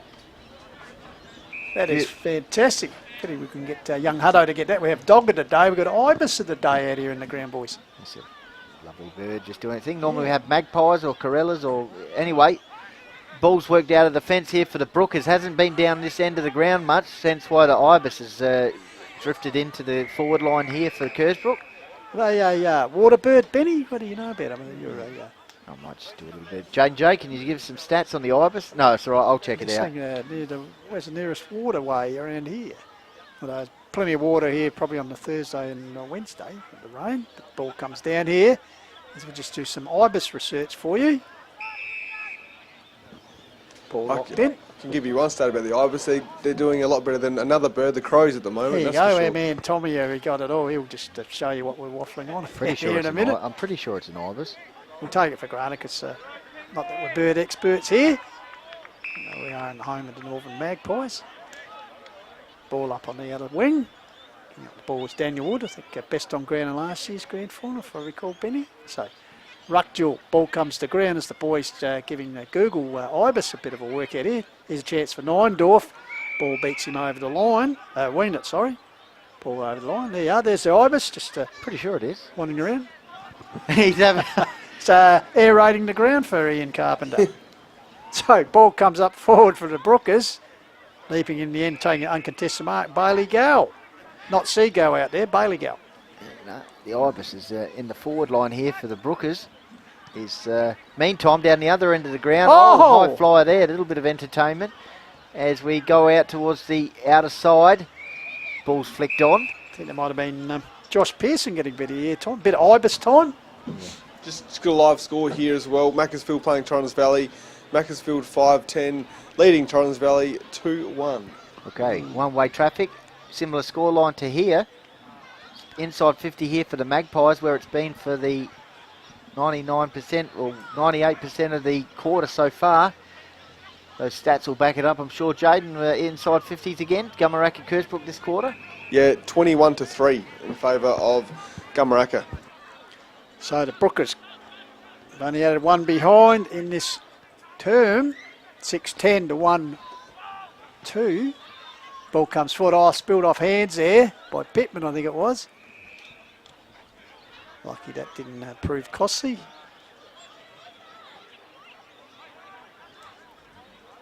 So umpire pitches out. You can see the closeness of the goals here. So desperate times here. Gumeracha trying to first of all, toe poke there. Could have been a little bit dangerous. They said the umpire right in the goal line.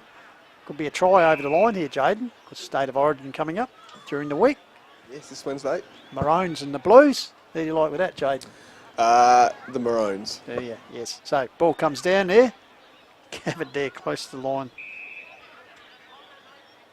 Held in there.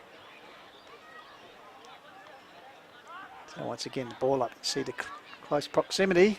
Square here. Pittman puts it forward and the end the siren is gone. Quite a short quarter really. 26 minutes. Gumeracha could have really blown that one apart. 6-10 they lead to 1-1. So all the Magpies, Jade, in that half, and I'm sure the stats will back that up. Yeah, for sure. So just repeating the inside 50 count, as I mentioned a couple minutes ago, 21 inside 50s for Gumeracha, 3 for Kersbrook. The kicking count, 45-26 in favour of Gumeracha. The marking count, 15 marks to 4 in favour of Gumeracha, and handballs, 28-18 in favour of Gumeracha. And the centre clearances as well, 3-1 in favour of Gumeracha. So 3 centre clearances to Gumeracha, 1 for Kersbrook. In the game so far, 7 centre clearances for Gumeracha and just 2 for Kersbrook. So Gumeracha have been able to get it out of the middle in a stoppage situation. All right, half time.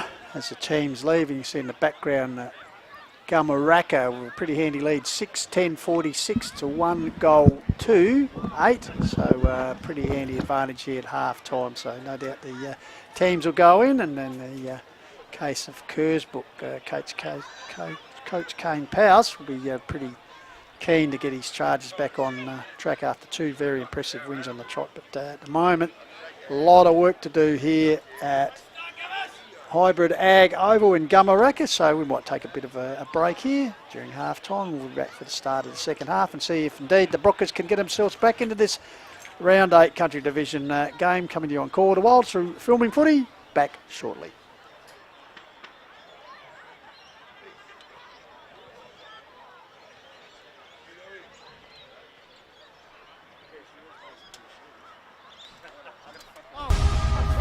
This is the Hills Footy League Match of the Day.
Hi, this is Sean Tate, and you're always up to speed with local football here. G'day, this is Tony Modger, and there is always plenty of top marks with the coverage of Hills community football here. Hi, this is World Cycling Champion Annette Edmondson, and the coverage of Hills football is always gold here. Hi, this is Adelaide Crows AFLW draftee Zoe Prowse, and you're listening to my top pick when it comes to the Adelaide Hills community football coverage. Hi, my name's Kevin Chetty, and you are listening to the best coverage of Adelaide Hills football and fun in general. Cheers. Cheers. Hi, this is Daniel Lackenby, coach of Mount Barker Football Club.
And welcome back live here to Albert Ag Gumeracha Oval for the start of the second half. At the Round 8 Country Division Hills Football League game coming to you through Call of the Wild and of course through Filming Footy. And of course we want to thank our sponsors, of course Filming Footy, Sports Interactive Dartfish, and HFL sponsors Work, Locker, Mount Barker, the naming rights partner, the Korea closest supermarket, Sports Power, Sharon, Think Road Safety and Sports Centre. Do a fantastic job. So we're underway. So, bit of a task here for the visiting Kersbrook Football Club. They try 1-2 to 6-10. Ball coming forward here immediately. Ball comes out here wide. So it's Gumeracha getting the first inside 50 up towards the top. Goes to ground. Managed to gather it nicely. Ball coughed up though. In the meantime, the free kick has been paid. Jacob Pittman for the Brookers puts it across and finds Matt Gardner, who was so busy in the first half with continual support. Attacks from Gumeracha. Here's one being launched by the big man King. Close to the boundary line, big Sean King bundled over, but last touch has been paid, or the academy boy. Bit of indecision there. The umpire coming in to confer. Of course, we must acknowledge the umpires' sponsors as well. Cherry Glen Osborne, Mount Pleasant Butcher, the Sterling Hotel, Mortgage Choice through Madam Appel and Sports Power. So in the meantime, free kick high and a good grab taken there by Sam Hannah. Hannah, it is at a distance, yes. Yep, kicks it out. It's got some room to move here. Magpies go forward, half forward line. Take your pick of Walters or DeToe. Here's a chance for Kersbrook's defence under enormous pressure in the opening half, in particular the second. Can Gumeracha get a couple of early goals here to make it a bit of a contest? Cody Griffiths, the big man for the Brookers. He kicks it towards the half forward line, but that's chopped out. I think it's Trepka. He goes up. Bit of a shadows now forming on the clubroom wing. Beautiful conditions here from Gumeracha. Patient build-up. Sam Hannah, take your pick, left or right. He goes on the left out occasion. Walters is the target, kept the arms up, sweeping handball out. Matthews was involved in the link up to Graber. Graber into the pocket, one-on-one contest. Front and centre was DeToe. Gardner tried to strip Gow of it, and we're going to have a stoppage. 20 metres out, directly in front of Gumeracha's goal. So continuing on the way that they did in the second, they've got the ball in the forward line. So Biaggi getting up. He's been very good in the first half, continuing on his way dangerous. So Gardner doing the ruck work. Ball comes down. Here's a chance. Will it sit for DeToe? Oh, great smother there by Bailey Wake. He's shown plenty of desire and determination on the last line of defence and just nullified that possible scoring attempt there. So the academy boy to pitch the ball back in. So what was the forward entries in the opening half, Jaden? Just once again, you've got the stats for the entire first half. We'll get to that shortly. So ball comes down, his chance Biaggi held perhaps out the ball, noticed the umpire. Oh, interesting disposal of the ball there for Gumeracha. Ball held in there to Walters. So once again the big men gather. So it'll be Lane. Gardner. Ball comes down, here's a chance to feed the ball out. Playing for the kick was Biaggi, comes back with a tackle applied. Umpire says no chance to get rid of the ball there for the Brookers. So Kersbrook showing a little bit of fight at the start of this third term. Once again, Lane flicks down nicely to Weaver, tries to thread his way through, but good strong tackle, as I said, determined effort there, and that time it was through Brady Highlock. Looks like he has got the free kick, but also a little bit of lip work there. I think it's earned him 25 metres, Benny. Jaden? Yes, so 42, just what the inside 50 count was for the first half, 42 to 15 it was, Benny, in Gumeracha's favour. All right, Robbie Crook, good mark, and he wanted to go on with it there a little bit, maybe to Parker, just a bit of a square off. That was a good grab, well, just like a slips catch for the Razorbacks in summer. So here's a switch of play by Robertson, finds Pittman, high side usage. Haylocks gets away there from Remy DeToe, out towards the high side on the half-forward flank. Magpies have numbers back here. Taylor, he's had a good game. Switches play out. Beautiful kick. It's a 2-on-1, but that is pinpoint precision. Finds Dan Trepka. So Dan Trepka, half-back flank for Gumeracha. And they're in complete control at the moment. 6-10 to Kersbrook 1-2. Kicks it out towards the clubroom wing, fisted out of bounds, is it? Yes, it is. Out of bounds. We'll just go around the grounds for Lowe's Meat Company. Of course, we'll also sponsor the Snagger today. Half-time scores, Nambremmer 5-7, Uraida 5-3. Mount Lofty 5-6, Onka Valley 2-3. Lobethal 8-5, Achunga 6-1. Harndorf 8-9, Blackwood 2-4. And in the other reduced round for Country Division football, in the other game, Macclesfield 6-14, Torrens Valley 3-2. Complete control there, looks like, for the Bloods as they look to continue on and try and get back into the finals again after last year's impressive work in the prelim. Meantime, here's Gumeracha on cue, clearing kick out of the fence, but it's going to come back in here. So Kersbrook getting some forward entries at the moment, not clean and crispy, as Sam Hanna sweeping handball out. I think that's Trepka. He goes to the high side and finds Bo Matthews. You talked about clean and crispy. Well, Sam Hanna certainly was on that occasion, Benny. So Matthews, high kick forward, lumbering out as Walters. Haylock, good spoil. Moyne getting involved, go the ball to Gardner, so Kersbrook out of trouble on this occasion. King got his hands to it, spilled off. Chance for the 1-2. Comes out here, here's the target out here, it's the top. Takes the mark, Remy Tot just outside 50. He's got a lead here and honours it. Biaggi, that's champagne football there by the Pies.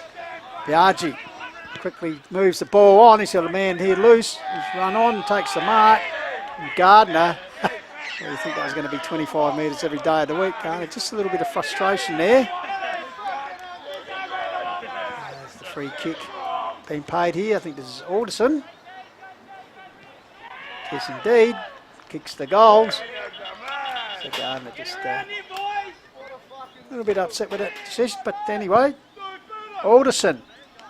Jaden Alderson in his second game for the club, as I said, started the season at Angle Vale. Previously a gun player back in the club and, well, kicking the goal there just further extend this margin, Jaden J. Yeah, for sure. So 3 inside 50s each, so pretty even in that department. 15 kicks to 10, 4 handballs to 2 as well, 7 marks to 5 early in this third quarter. So Gumeracha, leading the marks 7-5. Matty Gardner and Hackett just having a bit of a how's your father down here in the forward line. So let's see if we can get another contest here. Oh, we will, because Gum are going to go in through Gow. Gow's going to have a flying shot at goal. How's the bounce? It's beautiful. That's a Biaggi. Sorry, Ben Biaggi. Got to get that one right. Beautiful stuff. Well, he's been up and about this match so far. Quite effective and certainly favourable bounce there, Benny. But yeah, just a quick clearance. Biaggi got it and then bang. Yeah, so there you go. Another centre clearance there from Gumeracha. They won the first quarter 4-1 in the centre clearances, 3-1 in the second quarter. Now they've got the first 2, so pretty dominant in that area, Gumeracha. So what shaped pre-match is perhaps an interesting contest between top and third is certainly starting to blow out here. 8-10 plays 1-2. I said Brookers kicking their first goal 6 minutes into the first term. It's still the only goals. The ball comes out here. Here's Weaver taking the ball forward. Here's a chance for Walters on the lead. Haylock at ground level feeds the ball out to Wake. Wake toe pokes the ball clear. Danger at the moment right in front of their commentary and streaming area. Last touch has been paid, but no, the umpire will come in and say the umpire saying, well, no. So Remy Detot robbed of a possible shot at goal there. So the Academy boy will pitch the ball back in. It's the big man Griffiths and Lane Gabba. So throwing, Griffiths taps it down. Threading his way through there is Haylock of the Ethan variety. Get that to our man Tomia. Wow, and there's a great man Ian Carpenter has arrived. I'll tell you what, while the things are going on. Thank you very much, Ian, if we can just grab you. How's the reunion going, mate? Enjoying it? Brilliant. Nigel Jamison's done an absolutely fantastic job over 3 years of hard, studious work. Of course, kicked 3 of the best goals you ever seen in the 84 grand final, your good self? Yes, and gave away quite a few others. I reckon by about 10 o'clock tonight you would have kicked 10, wouldn't you? Should have. Nah, fantastic crowd here, mate, and also they'd be pretty happy with the result at the moment. It's always nice to beat Kersbrook if you're a gun man, isn't it? It is. And again, thanks to the courier support and the caravan. Nah, we always appreciate it, mate. The country sport. Good on you, mate, and thank you very much for the tucker. Thanks, Carpy. Thank you. All right, it's in the forward line for Gum, as it's been for the majority of the contest. They're in complete to control. Great man Carpy has delivered the goods here. It's all happening. We'll have to get some chips up top for the cameraman. It's in the forward line for Gum. Addy Gardner, he is fired up here in the Brookers defensive line, opposed to Alderson. So let's see if the Northern Magpies get another goal. Remy Toto, oh, he's had a flying shot at goal. That would have been a snag of the day contender, but it's hit the post. And of course, thanks to Dartfitch and Archie's for their support of the most effective player, and as we mentioned, snag of the day. There's been a few contenders for them from Lowe's Meat Company, so their man Jaden J. Hill will be handing all those. He's got it all covered. With a plum after the game. So meanwhile, Haylock bring the ball out, goes long up the wing area. King, the big man, brings the ball to ground. It's a chance for Weaver. Quickly gets it off to Hannah. Two good players combining there and finding Alderson, who's certainly making an impact here. Yep, he goes inside attacking 50. Biaggi's another player making an impact. Here's another one making an impact. Walters goes back to Biaggi. There's a good contest between Gardner and Biaggi, and it's holding the ball. So Gardner says, give me the Sharon, mate, and he'll go back inside 50. Go out to Bailey Wake, who's done some good things in the defensive half of the ground for the Brookers. Finds big Pittman. So Pittman arches the back, works the ball out towards the outer side wing. And a great mark. That's a contender. If we're going to have a marker today, Luke Fawcett. So Fawcett, long sleeve Guernsey on, kicks it towards centre half forward. Beautiful kick. Alderson, he goes into the pocket. Walters has to stop. Prop versus Gardner. Ground level, Magpies, couple of players including Big Lane. Snap round the corner from the big man, kicked the first goal of the match. And he's missed that one. He had Walters out here wide, but I tell you what, he had his own attempt and only just missed that. That would have been certainly right up there for the Snag of the Day award. Why not have a shot? So once again, Pittman will bring the ball back into play. So the right-hand screen goals are certainly getting hammered at the moment in this third quarter. They're queuing up, aren't they, Jaden? What's the forward entries? Yeah, so 10-3 in favour of Gumeracha at the moment. So King gave it to Weaver. Comes out here, Hackett trying to get the ball dived. Good intensity at the contest. Yep, smothered it right in front of our commentary position. Of course, just enjoying our coverage coming here on Filming Footy. Hills Football League, Country Division Round 8 action. And at the moment, the Gumeracha Magpies, the reigning premiers, certainly in control here. Throw in. Well, they've brought the heat pistols. They certainly have. Crook dispossessed there. Ball bounces clear. Weaver gets it back here to Waters, sells a bit of candy, in turn goes back to Hannah. Hannah goes to the skipper and Parker goes long. Oh! Magnificent lead by Doto over the top there. Oh, hopefully Gardner's all right. Of Gardner. Free kick has been paid, but in the action of going for the mark. Hopefully he's all right. So there's a bit of push and shove off the ball here. And bit of meterage been, but Matt Gardner not. Might have caught one in the ribs here. Yep, not in a good way. Yeah, no, that's not good at all. Not in a good way there. Both knees into the side. Get the crowd getting a little bit involved here. Going to be vocal. So it will be Daniel Haylock take the free kick, but at the moment plenty of concern being shown for Matt Gardner. He's been playing a pretty good game. Been under siege since the outset of the game in defence.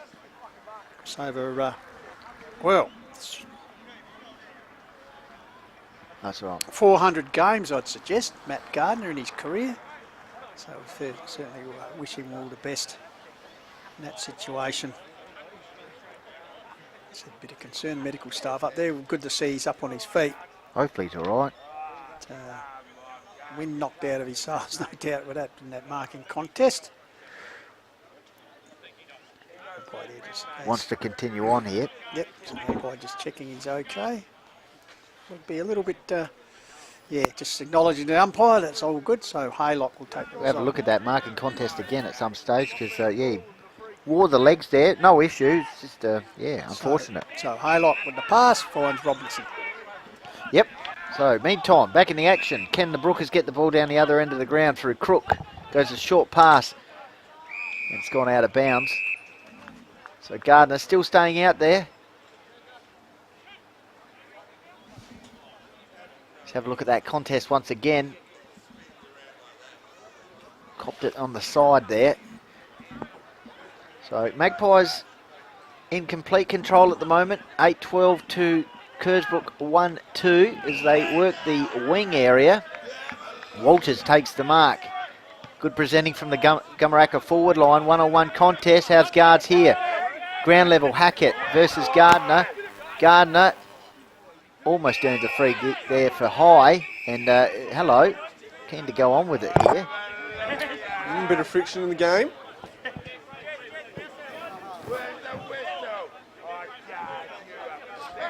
Rux will go at it. Hackett. Pittman. Ground level. He's Graber. He's wrapped up. So Kersbrook defence fighting hard here, Jaden. Despite the amount of forward entries, they've fought on here. Yeah, 14-3 at the moment. They are fighting hard, Kersbrook, trying to get out here. Here's a chance for the Magpies. This way, that way. Apps. And it's a short pass, meantime, to Sammy Hanna.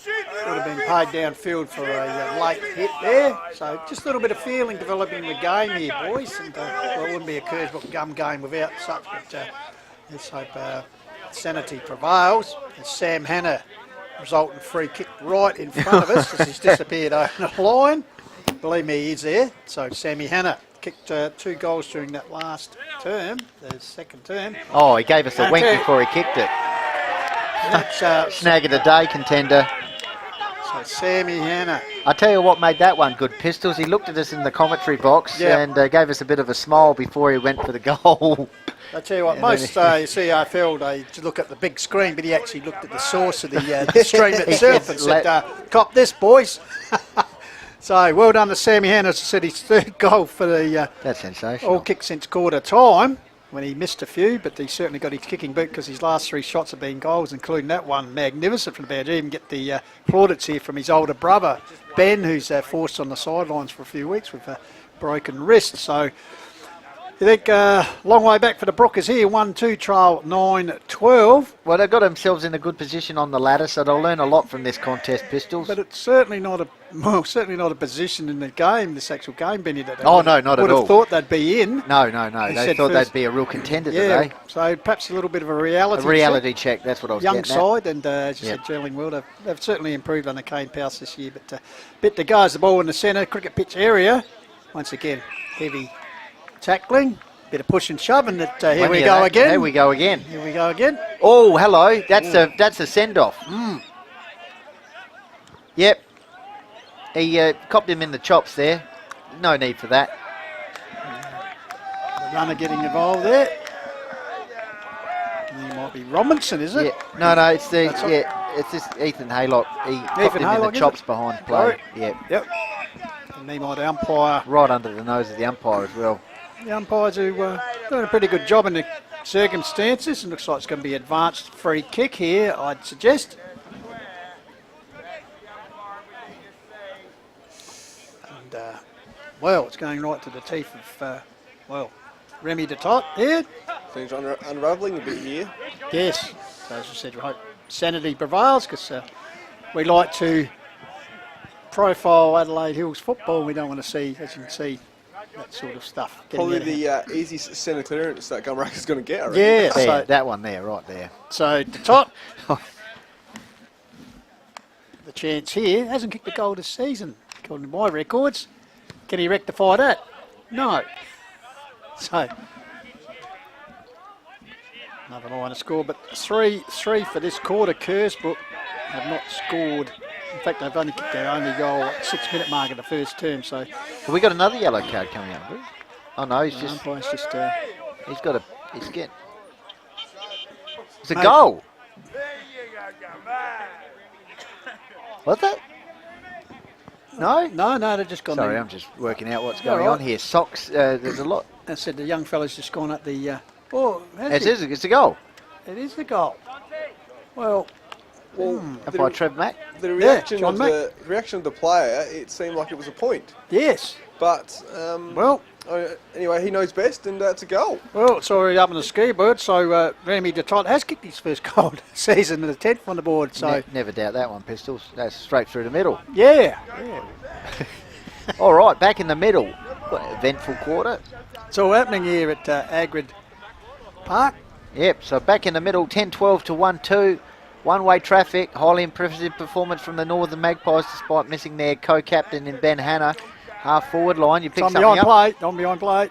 Middle of the ground here, just this could get, just got a bit of sanity required. Early in the season still, no need to do anything silly. Half back line here's Daniel Wood, I think it is, works the ball out. Yep. And of course, best on in last year's grand final. What a great story that was. Jaden was there that game, along with this man, Matty Gardner, who was calling the shot. So Guards, short hand pass, goes to Haylock. Ambulance drives past, and Wood takes a good mark on the clubroom wing at the 20-minute mark. It's Gumeracha in control, 10-12 to 1-2. The ball goes out to the 84 premiership side. Would have wrapped that one up. Tim Hanna down there. Yeah, Alderson nearly joining in the festivities there. So Bradford brings the ball back for the Brookers, camped under and taking a good defensive mark back there. I think it might be Taylor. It is indeed James Taylor, said third year with the club after coming down from Palmerston. Be enjoying the sunny conditions. Came today to see if there was any real weaknesses in the Gum side, Pistols, after the loss to Meadows, but they've played beautifully across every line. Yeah, here's single Captain Dave Parker, gets it out wide. I think this is a Trepka.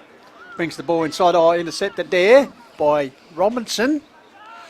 Gal supplying some pressure there. So, yeah, you're quite right, Benny. Obviously with Benny Hanna out of the team, but they've certainly covered his loss pretty well and look pretty formidable. Ball comes up the side, tapped on there. Will it sit? Overrunning the ball there. So Brookers momentarily out of trouble. Put it up the wing here. Taken here by Robbie Crook. On the go. Yeah, must have been touched off the boot. So once again, the umpires will come in and ball it up. Form the demilitarised zone. 64 points to margin. 10-12 to 1-2. 22 scoring shots to 3. Says it all. I'm sure Jaden's got some stats too coming up shortly, which will paint the picture for Gumeracha's dominance. As you can maybe pick up shortly on the camera, Ben Hanna's out there as the drinks runner today, Pistols, and Jaden, he's got the hand taped up. A few more weeks away for him, but coming into finals later in the year, he'll be a key player. Talking of key players, Jeremy Hackett, good tackle, second effort there, holds the ball up. Half forward line for the Magpies, in complete control. Any observations, Jaden? Well, it hasn't just been the way that Gumeracha have been able to enter their forward 50. It's their forward 50 pressure, which was outlined from the outset, really. They have been really pivotal in that area, and as they've got opportunity now. Yep, they go forward and kick a goal. Alderson again, I think. Yep. All one-way traffic to the right of the screen or right of the dial. We're on Call of the Wild Facebook page, Filming Footy YouTube, Hills Football League Facebook page, and Lofty 88.9 FM. Talk us through this stoppage here, Jaden. Yeah, it's too strong again, Gumeracha in the stoppage situation. And Weaver. Yeah, Weaver, great hands out, and Alderson, no worries at all on the right foot. So they've got some great players with some great forward craft, Michael Walters, Alderson, Biagi, Graver, as well as Weaver as well. And obviously Sam Hanna goes forward to kick some goals. So they've got some great goal kickers. Besides the usual goal kickers. Yeah, and also obviously you can add Wooderson has said only his second game for the club since rejoining them from Angle Vale, and what's that? He's kicked 3 goals for the in the 2 games, so he's certainly shown that. Well, Weaver's gone forward now, so that's the luxury. Yep, certainly shown some added to that goal kicking battery that they have. So 11-12 to 1-2 here on the Call of the Wild. The game certainly drifting well away from the Brookers. Perhaps I need to save face because in a pretty tight, obviously Meadows and Gumeracha, but percentage, I was going to say, a battle for those remaining 3 spots. So they wouldn't want this to blow away too bad. Here's Lockie Peter, swings round, gets a high kick forward. Big man up there using his body. And infringement was Hayden Bird, so the ball will come back down the other way through the agency of Taylor, who's been pretty steady. He has. There this afternoon for the Pies. In fact, they haven't had too many passengers. Haven't had to do much really back there. They've held it on nicely. I tell you, a man who might have a bit to do is our man Jaden J when you've got to pick the most effective, because they've got plenty of effective players, and that's an effective grab there, Benny by Lockie Peter. Yeah, contained him today. LP. Had a great season though, grandstand wing. Just one of those days for the Brookers so far. As they go further field, can they get a second goal on the board here? Only goal kicker came from Lockie Peter in the first quarter at the 5-minute mark, 5.5-minute mark. 11-12 to 1-2. We've had 5 goals in this quarter so far for Gumeracha. And the Brookers get to chalk up a goal since early in the first quarter. They've got the ball in the half-forward line, but here's that restrictive defensive work, Jaden, once again from Gumeracha, just for even refusing a second goal on the scoreboard. Yeah, for sure. When it's in their forward line, they're able to win the stoppage and get it out, or in their defensive area, they're able to lock it in and make sure Kersbrook can't break away. So it's in the forward line here for the Brookers as we head towards three-quarter time.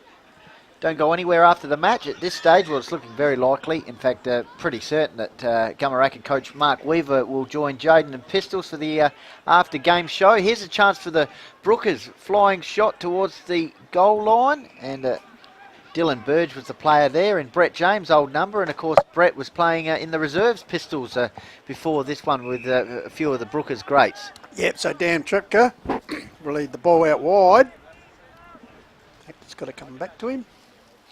Might have not kicked over his mark. So Trepka around from the scoreboard, which has his side comfy leading 11-12 to 1-2. And as you said, yeah, the Beef running around. The reserves, is it dangerous? Oh, yeah, up here, but comes off. It's the mark taken there by Jonty Apps. His first year, joined the club from Modbury Football Club. He'll go out wide. So around the ground there, here's Gal racing through the lines, puts it forward. So here's Gardner, good to see him after he's that courageous collision. performance. Yep. There's a Ball chance. comes back Yep. out. Pearson puts that through a teammate, taking a mark out there. I think there's Haylock, gives it back to Pearson. Oh, missed the target. They're going to pay here. It's cleverly tapped. Gumeracha will make them pay. No. Luckily, kick is smothered there. So perhaps not as bad as it could have been going to ground there. Good work by Pearson. So got out of jail there, but that could have been big repercussions. Just not finding the targets at the moment, Benny. No. Got the luxury of having Weaver on ball or Sam Hanna on ball, or so very versatile midfield, forward line and defence for Gumeracha. And at the moment, looking very good prospects here for a third premiership in a row. They go forward again. Low laser pass. Oh, over the top. Handball, thanks for coming. This could end in a goal pretty easily to Sam Hanna. Thanks for coming. That's a goal. Pretty comfortable in the end, Jaden. 6 goals this quarter. Yeah, so in 51 kicks to Gumeracha 2 to 25 for Kersbrook, so doubling that tally there are the Magpies.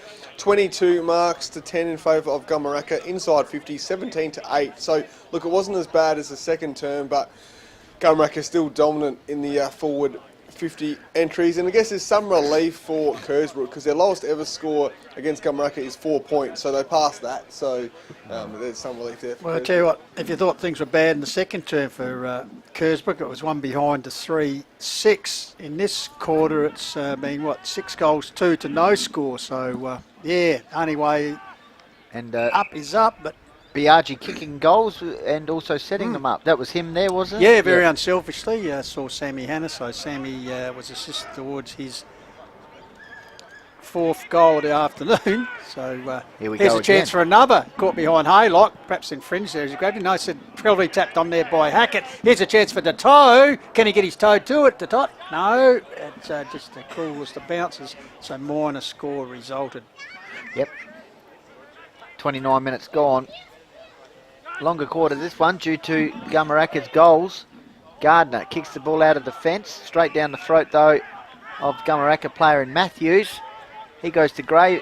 Walters, sorry. Finds Wynett. They're queuing up here. Taylor drifting down from the defensive line.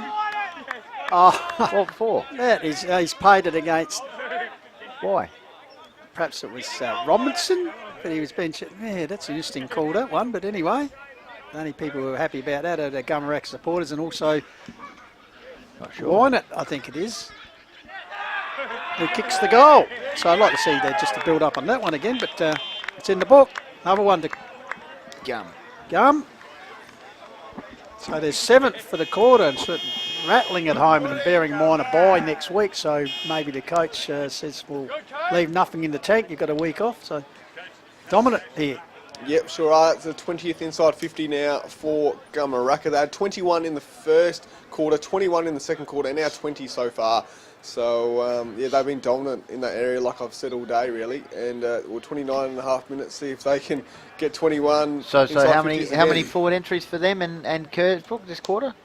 So this quarter, 20-8 in favour of Oh, they're Gumeracha. going forward once again. Weaver, sweeping handball out to Matthews. They're just linking up beautifully in the middle of the ground. The old 1-2, kick inside towards the half-forward line. Hackett's the target. Over the top of Pittman, went through his hands. Oh, they're creating their own pressure here. Kersbrook in defence, under pressure, and that's holding on, free kick. Yep. Drop the mark, and then holding on, free kick to Remy Deto. So he's going to go back and potentially put through an 8th goal for Gumeracha for the quarter. And we'll just have a look at the work here. Once again, bit of a fumble. He tried a little bit of Matilda's work there, but Yep, holding obviously on. was scragged. Yep. Sorry. Remy Deto tied on the boundary line. Half the ground in shade. That part of the ground is still in sunshine. And he's a dangerous kick here. Part of the ground at the moment in the darkness and gloomy is the Kersbrook Beautiful kick. end, and it's got further darker with that goal for Deto. So number 8 for the quarter, Jaden J. 14-13 to 1-2. There you go. So that's 51 points for the quarter for Gumeracha. And I'm just looking at my stats here, and yep, that is their highest quarter score for the year so far. Previously, it was actually 40 in the third quarter in round 5. So it's their highest quarter score for the year so far for Gumeracha, as they've got 21 inside 50s now. So the Brookers facing a, well, perhaps embarrassing performance here. Certainly they'd like to get a bit more on the scoreboard. Only 1-2 at this stage. Peter takes the ball forward, but here's that man Taylor, who's also been very effective.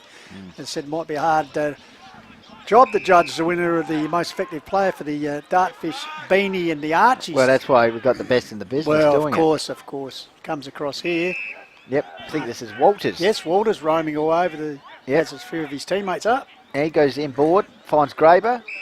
Been a complete team performance here from Gumeracha. No passengers at all. High ball, and there it is. 3/4 time, one-way traffic. 8-goal quarter for Gumeracha. They lead 14-13 to 1-2. Goal kickers in that quarter, Pistols, all one-way traffic.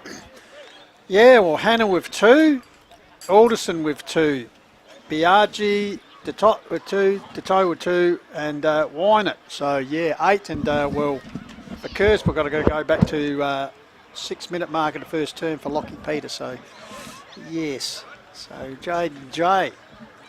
I guess the stats tell what the scoreboard tell. Yeah, correct. Pistols 21 inside 50s again for Gumeracha. 60 kicks, 27 kicks to Kersbrook, 19 handballs to 8, 26 marks to 10. So, yeah, be very interesting to see, well, what Coach Powers says to his Kersbrook team. Obviously, just trying to find a positive in the last quarter would be probably his message, I would think. And, yeah, 14-13, 97 plays 1-8. So, in the previous wins for Gumeracha, the margins have been 75, 101, 68 and 56. So it was looking like a big margin again today.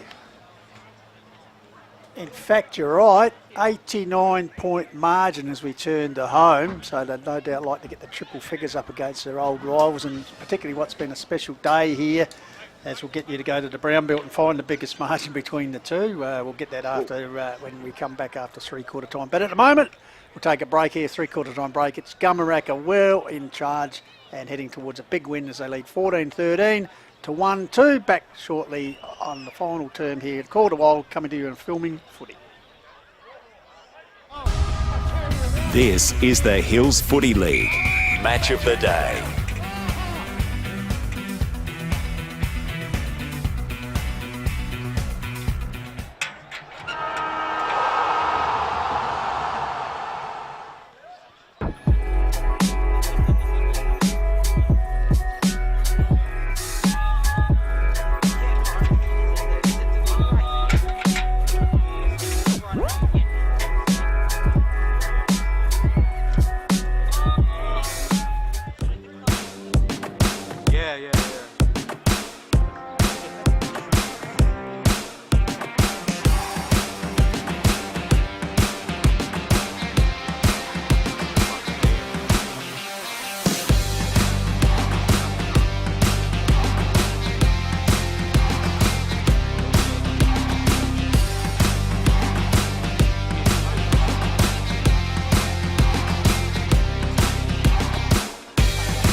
Hi, this is Sean Tate, and you're always up to speed with local football here. G'day, this is Tony Modger, and there is always plenty of top marks with the coverage of Hills community football here. Hi, this is World Cycling Champion Annette Edmondson, and the coverage of Hills football is always gold here. Hi, this is Adelaide Crows AFLW draftee Zoe Prowse, and you're listening to my top pick when it comes to the Adelaide Hills community football coverage.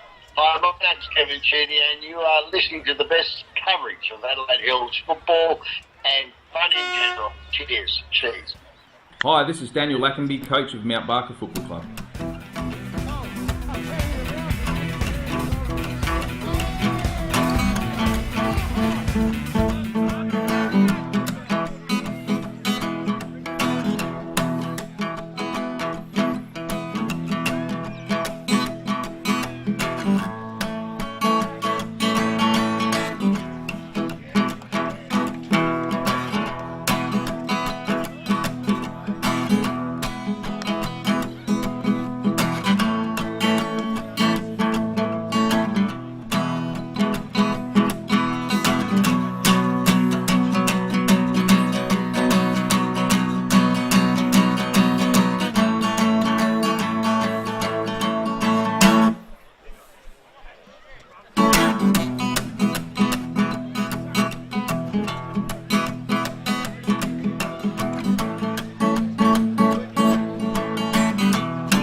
Welcome back here to Gumeracha Oval between, well, the Magpies Gumeracha against the Brookers and Kersbrook, and Gumeracha comfortably leading this one 14-13, 97 to 128. So the 89-point margin as we go into the final term.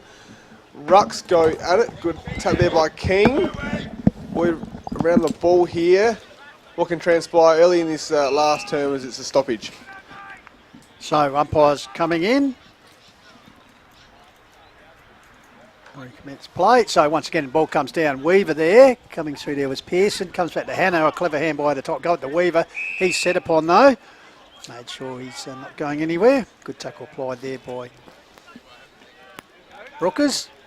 Through the agency there of Nadge. Ball comes out here. Once again, ground level. Can't get the ball clear in the early stages of this final term. 3/4 time will go around the grounds. Division 1 Mount Lofty 8-9. Onka Valley 3-7. Harndorf 9-14, lead Blackwood 9-4, although late report says Woods have just hit the front. That's a good comeback for them. Uratha 7-5, Nanbremmer 6-9, and Lobethal 11-7, lead Ichunga 9-4. We'll update those for you throughout the course of this last quarter. But here at Gumeracha Oval, it's the Pies, comes to Wood, feigns a handball. Oh, clever work there by last year's best on ground in the grand final. Puts a nice ball out, finds the top. Yep, he goes further afield, and a lovely lace-out pass to Ben Biaggi, who's on today, and he loads up from 50 with a ripping goal. How good's that? Champagne footy from the Northern Magpies. We said that quite a few times today. Yep, that's that man Ben Biaggi again. Have a look at the highlights here, Jaden. Take us through it. Yeah, well done by Gumeracha just to get through there, and well, Biaggi says, yep, no worries at all, I'm going to play on the right, no problems. So another goal to him. He's been very effective today. And a nice link-up play there by Remy the Toe with the lace-out pass, and sure. Just instinctive play there from Ben Biaggi, the load up from 50. No need to take the shot and just go bang. Yeah, the Toe's been very strong for Gumeracha as well. They've had some good effective players. So lead being extended 95 points here. Can they get the triple figures? No doubt they'd love to do that against their arch rival. Oh, hacked forward there by Moyne, intercepted by Weaver. His handball was intercepted. Comes back to Fawcett. Finally getting a clearing kick is Hannah. Sam puts it up wide. Here's Alderson. He's been very impressive this afternoon in his second game. Wastes no time. Gives it up there. Fumble there. Ball comes back towards Anson. Oh, good. Alderson, good attempt attack on the ball though, but he has infringed, and the free kick to go to Kersbrook's Daniel Haylock, half-back flank area. So Haylock, not a lot on offer as you suspect. Perhaps the run gone out of the Brookers. As I said, they trail by 95 points here. Can they get some pride back in this final term against their old rivals? High leap there by Parker, couldn't complete the mark. Oh, smart handball over the top to Weiner. Came from Sam Hanna. Lifts the eyes and puts it out here and finds a teammate in Mitch Trepka. Trepka gives it back here to Gal. He'll swap play towards the fat side. Oh, trying to get involved there was Bradford. Went through his hands. Oh, good attack on the ball at lower level. Play on, said the umpire. Weaver puts the Pies into attack out near the scoreboard. Here's to Tot. He's got support from Biaggi. Those two have been pretty good this afternoon. Ball comes back here to the runner, Charlie Graber. Clinic. I tell you what, he will finish off, as called by Benny Goldfinch, a clinical passage of play. It's out over 100 points now, Jaden. I tell you what, they're lining up here, aren't they? The Gumeracha, midfielders slash forward players. They're running amok here at the moment, aren't they? Just lining up. You know, they get tackled, then there's the next man ready. Yep, and well done by Graver just to get the handball there by Biaggi. And, well done to Gumeracha, 101 points now. Well, that transfer came from virtually in front of us in the half-back line. As we said, they're all getting involved and finish off, for Graber getting his name on the goal kickers list for the second time this afternoon. So it's all Northern Magpies here. Yep, back in the middle. Rucks go at it. Ground level. Here's a chance for Bradford. He's got a player out here on the wing. They go towards the half-forward line. Robinson's the target. Ground level. Fend off from the captain there. And it's a free kick here to him, Jack Parker. So Parker mopping up beautifully there. Goes to Taylor. He's had a great game. He just says run onto it there to the player he wanted it to go to, and Gow, I believe, beautifully tapped on. Here's a chance for the Magpies once again. Great work from Gow, working the ball towards the half-forward line. Coming in to assist now is the big man, Roger Morris. Great persistence from the Magpies. They got the ball to the half-forward line, and it's got to be held up out of side half-forward flank. Just around from the scoreboard, Gumeracha, it's lit up today. They lead by 101 points. Great attack, and great attack on the ball and persistence there from Gow. So, throw in, taken by Wood, hits the ground running and puts it, and I tell you what, that could have been a late contender by the usual defender. He just took the ball from the ruck contest, hit the ground one step, bang. Peter Wilson style back in the grand final days for West Coast, but minor score resulted. Yep, Haylock with the kick in for Kersbrook.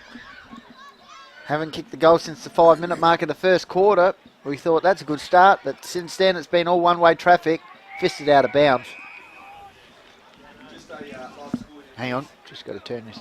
Just live score here, so Macclesfield 10-17, leading Torrens Valley 7-6. Well, okay, interesting match up there. This was a top three contest, and at the moment you can kind of see the gap in the difference of the two sides. Kersbrook will learn a lot from the contest. He's got a... Mackie would be happy with this result though, Benny, because it closes them up to the Brookers. Absolutely. Half-forward line for Gumeracha. Griffiths won that one down to Gardner. Good to see he's all right after that heavy collision in the third term. 75 metres out from Kersbrook goal, so they're inching their way forward. It's been all down the other end of the ground for the majority of the day. And here's a chance now. Hannah worked the ball from the stoppage, tried to combine with his teammate there. And here's a chance for them to go forward. Morris, one-on-one contest. Good work from the big man. Works the ball on left boot. Sends Biaggi a bit of a assignment, and it's gone out of bounds. Yep, Bailey Wake. That resulting free kick by the Hub. We've got to thank the valuable club sponsors. We'll get to those in a minute. Ball comes back in, almost on the post mark there. Wood trying to bustle his way through. He's set upon by a couple of Brookers, one of them being Bradford. So picking themselves up.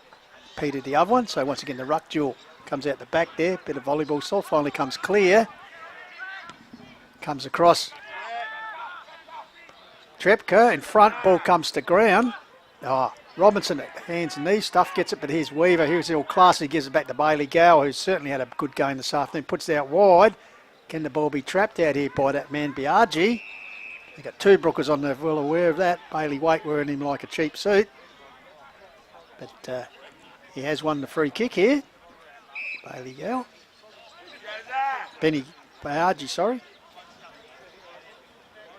So Biaggi, pretty effective player this afternoon. Has kicked 3 goals.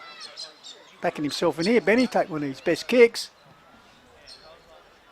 He's going to fall short, I think, on the line. Lurking. Go for the touchline, Brookers. Oh, snap round the corner. Remy de Toe. Remy de Toe. That's made him pay.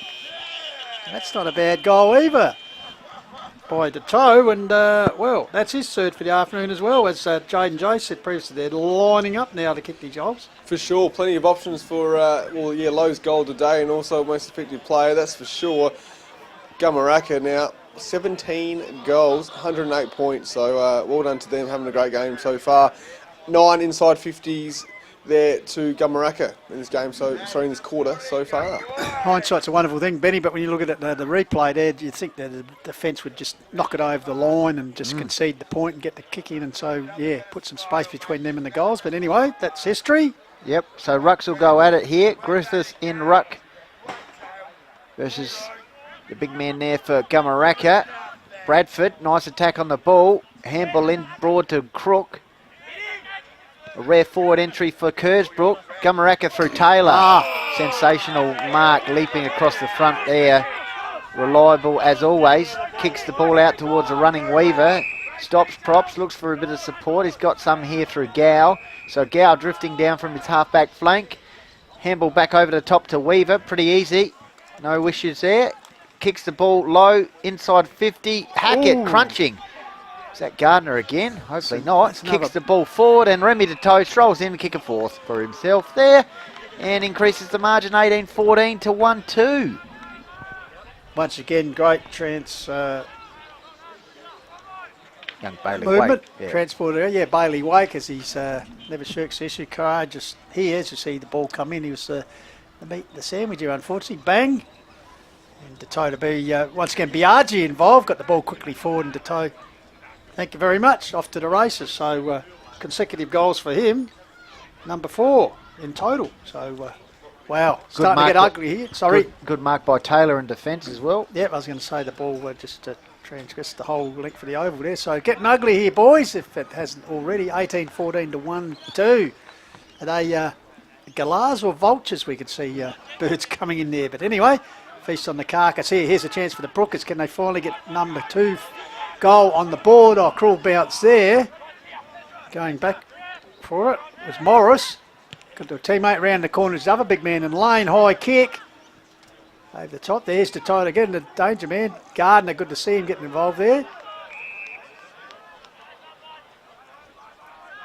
fact, it was Pittman. My apologies.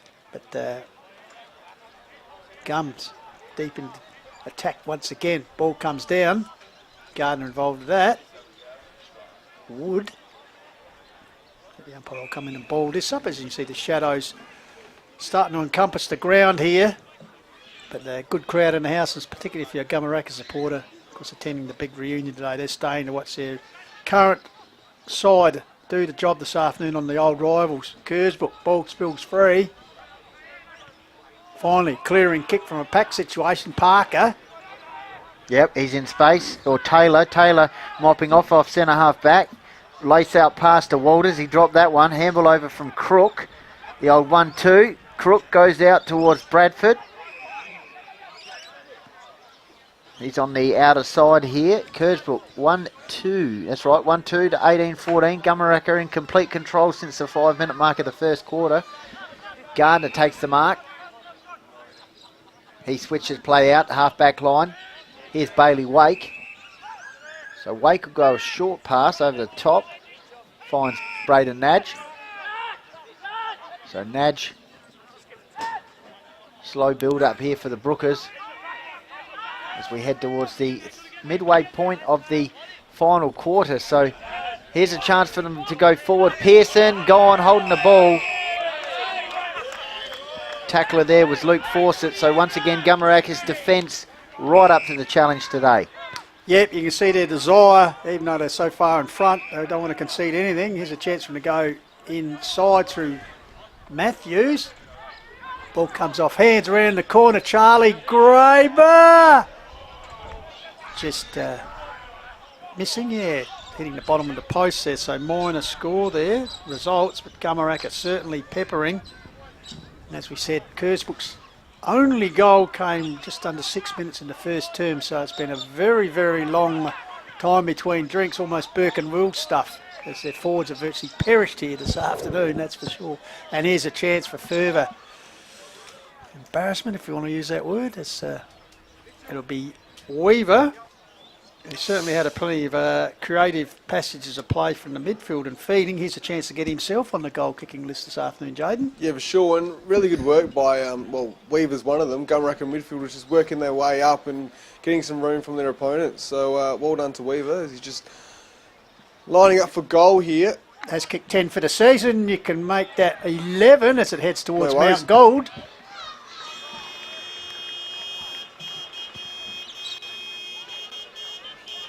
There you go. So well done to Gumeracha. 12 inside 50 so far in this quarter. The biggest margin between the two sides, as you asked for, Pistols, before at the three-quarter time break, the biggest margin between the two sides is actually 205 points. Kersbrook won that one. But, Gumeracha have now got their biggest margin against Kersbrook. Did you say 205? 205 points. Yeah, I think that's back in the days. What year? Round 9, 2015. Yeah, it would have been when Gumeracha were sort of struggling a bit, and they've certainly had a real resurgence in recent years. But at the moment, it's 121-point margin here, Benny. Cody Griffiths in ruck. It's all one-way traffic. Walters having some time in the midfield. They've got multiple rotational options here at Gumeracha. 34 scoring shots to 3, 121 points to margin. It's inside 50 here for the Magpies. Can they get another one on the board? Gardner won it down. Ball comes out, snap round the corner, Graber, and that's gone wide. Oh, looks like Kersbrook. There, Bailey Waker's been in the wars this afternoon. Maybe a touch of cramp or just stretch something. The left foot brings the ball back into play. It's all Gumeracha. The big man Morris got his hands to it. Could he take it at the second grab? No, comes down the ground with it. So Coach Kane Powers, after seeing his side put in two very good performances, the Brookers, the last two rounds, certainly a bit of soul searching. Lucky the breaks come out. It's a big man King. Tell you what, would he be a candidate for the snag of the day if he'd nailed that one? But minor score results. So Brookers through Haylock will bring the ball in here. 19-15 to 1-2. It's 19-16 actually. 19-16 to 1-2.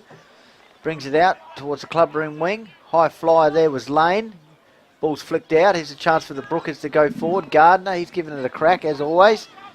Taylor almost taking the mark. Eventually, no, kept alive there by Walters. To Taylor, back to Parker. Parker throws the ball on the boot. And that's a free kick there for Kersbrook. And Bradford wants to go on with it here. Yeah, not liking the attention he got there from Apps. So Bradford had a good season so far for Kersbrook. Goes onto the right boot. High kick towards the half-forward line. Walters will fly here and take a mark. Yeah. We need that seafood sponsor, Benny, because there's been a few contenders for catch today. Yeah, that's right, we do. So Walters, innovative here on the quarter wall, do you know that? So right behind Walters here. Good kick. That opens it right up here. Here's a chance for Graver to go forward. Hannister's target just over the top of his head and taken by Haylock. Yeah, Brody Haylock, the vice captain. He'll look to come swap play across the other side. Picks out a teammate here, or Hayden Burge. Burge gives it to Wake. He's in the wars as he's run down as he got the kick away. Savalas getting involved at ground level. Got it out to the big man Griffiths. He in turn got it back here to Bradford, who seems to have recovered. Gets it back here. So along the wing here, but once again that man Taylor has brought his own football in this second half. Yep, switches play out to Gow. Off to the races, kicks the ball from the half-forward line to the half-forward line, half-back line to half-forward line. Weaver combines with the teammate there in Matthews. Here we are, the big man. And the big man has taken the mark here in King. Bit reminiscent of the big plugger locket, just steaming out into the space there. The big man taking the mark. So just the one goal for the season so far, guys. So we'll be looking to double his input in that capacity. Certainly rucked very well. The big man just providing a contest around for his smaller players. So Big King, awkward kicking action. Missed that one. Through for a minor score. Once again, the siren's blaring here. Hope that's not the recovery team for the Brookers. Short pass in. Gardner, back pocket.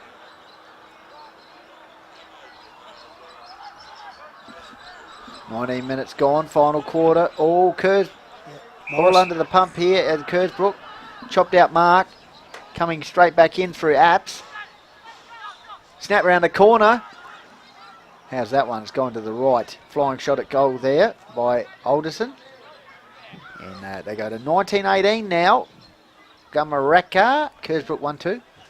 So coming out to 90 minutes gone this final term, and I'd suspect that that final siren could not come quick enough for the Kersbrook boys. It's been a tough afternoon. It comes out here to Peter, Lockie Peter, who is the leading goal kicker for the visitors this afternoon. In fact, he's the only goal kicker with the one on the board. Goes out wide.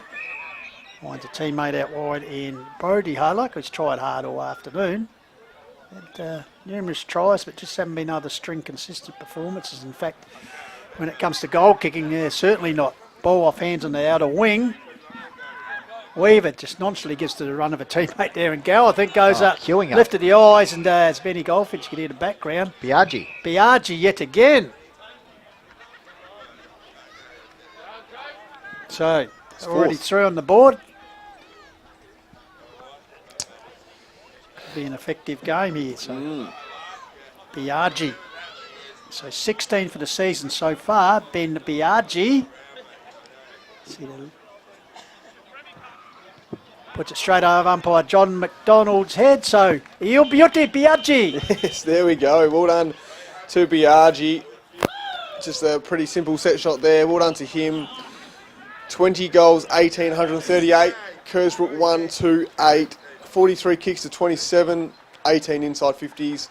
To Gumeracha. So, I tell you what, Jaden, during that third term, we did see a bit of argy-bargy. Yes. I tell you what, the winner on the day is Ben Biaggi. Yes, good work. I like it. haven't noticed much movement on the Kersbrook interchange bench. I'm wondering if they've got some injuries down there, or Kane Powers is just like, well, we'll stick with what we got out there.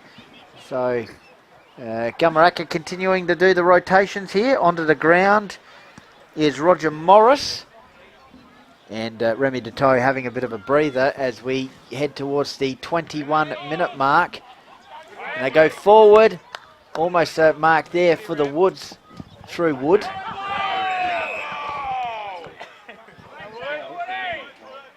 "45 metres out from Kersbrook's goal.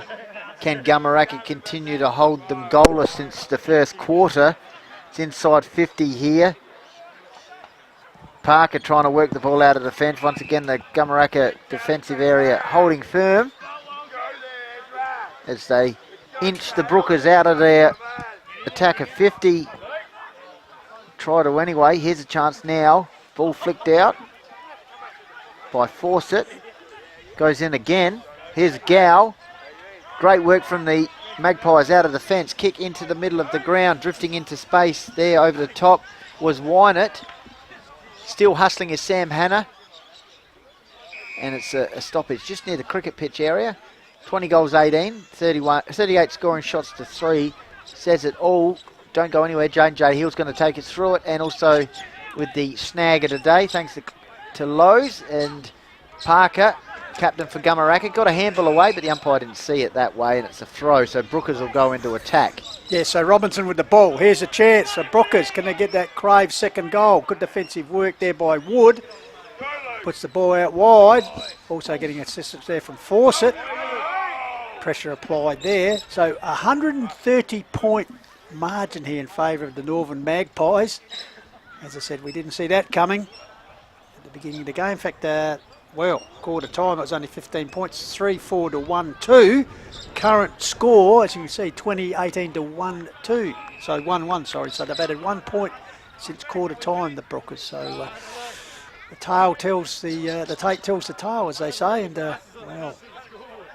plenty of work to do over the break that suggests soul searching for the Brookers here, Benny. Yep, half forward line for them.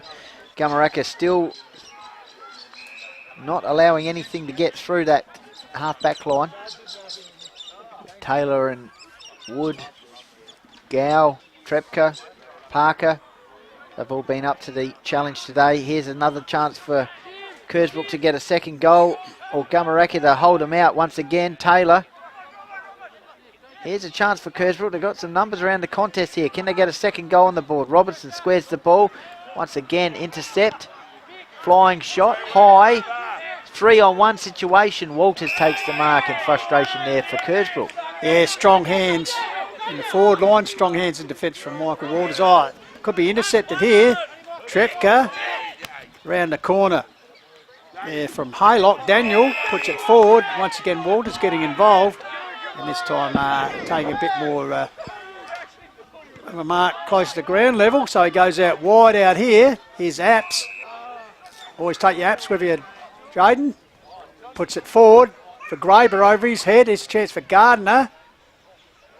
Ball spills free. Pearson under pressure looking to weave his way clear. Gets a handball clear towards Savalas, who locks up Apps in a tackle. Finally comes back here to Walters, who started a passage of play, gives it to Graber. Graber from the wing, kicks towards centre half forward. Sam Hanna at full tilt takes the mark. One step, kick forward. Oh, the big man coming out, crunches a few, brings it to ground level. Weaver coming through, run in goal. Thanks once again, says Bo Matthews, and that's number 21 for Gumeracha. Yeah, I'll tell you what, we talk about how Gumeracha's forwards and midfielders have all taken their turn and been really good pushing up the ground and getting some great goals. But I tell you what, Gumeracha's defence has been immense today as well. When Taylor and also Walters as well, courage and taking quite a few intercept marks as well. Their courage has been fantastic today. So a great all-round performance by Gumeracha. Certainly is. So wouldn't be much time left now, you'd think. 136-point margin in favour of the defending dual premiers Gumeracha. Certainly in a rich vein in the club's history. Of course, founded back in Origins about 1887. Here's Walters getting the ball from Weaver, to their better performance this afternoon. Ball comes forward. Hanna, ground level. Just epitomising the determination. Even though they're well ahead, still fighting tooth and nail for the ball. Apps also involved there. Morris, so going to ground level. As Benny Goldfish said, don't leave us. We're having a very popular Take Us Through It segment with our awards, post-match awards at the end of the game. And then we'll be talking to successful coach. I guess we could say that, Benny, with all surety. Mark Weaver, first time we've actually spoken to him on Call of the Wild. So looking forward to that. Here's Haylock, Brody variety. So deep in defence. So Haylock, not a lot on offer, so we'll go long up the line, the members' pavilion wing. Back of the pack is Peter, got his hands to it. Griffiths with quick hands out the back, found Pearson. So there's a chance for the Brookers. Well done by Bradford, got rid of his opponent well. Bradford now around the corner, and luck not to be with the Brookers. Well, there you go, there's a chance. Well, dare say the old cliche, they might have come here with a chance for victory, and well, that was their one goal in mind. And certainly at the moment it's turned out that way. 1-3 to 21-18. As Parker with the ball. Nurses it up the line, find Gal. Takes a low down, slips catch. So no real urgency here as he side with the points well in the keeping. Puts it out towards the wing area. Here's a chance for Waters. High leap over his teammate. Comes down here. Here's Alderson. Been impressed with him in his second game for the Pies. Ball held up in the contest, so the umpire will come in and ball it up. He will. Don't go anywhere. Jane J. Hill will take us through it.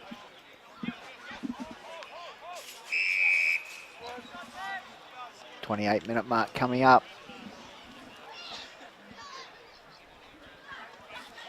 Okay, Griffith shrugs aside his opponent there and gives away a free kick. Short pass, Lane, Parker running from half back, outside of the boot. Could still come off here. Tempting the backhanded mark there was Matthews. Meantime, it's going to go forward. Hannah was the target. Sam Variety, obviously Ben is the drinks runner. Gumeracha, Kersbrook player down, slowly getting to their feet. Might be Haylock. Hope he's all right. Might have the winds knocked out of him there. Guard stop. Taylor, handball over the top. Wood, Daniel Wood, and there it is. Kersbrook out of their misery.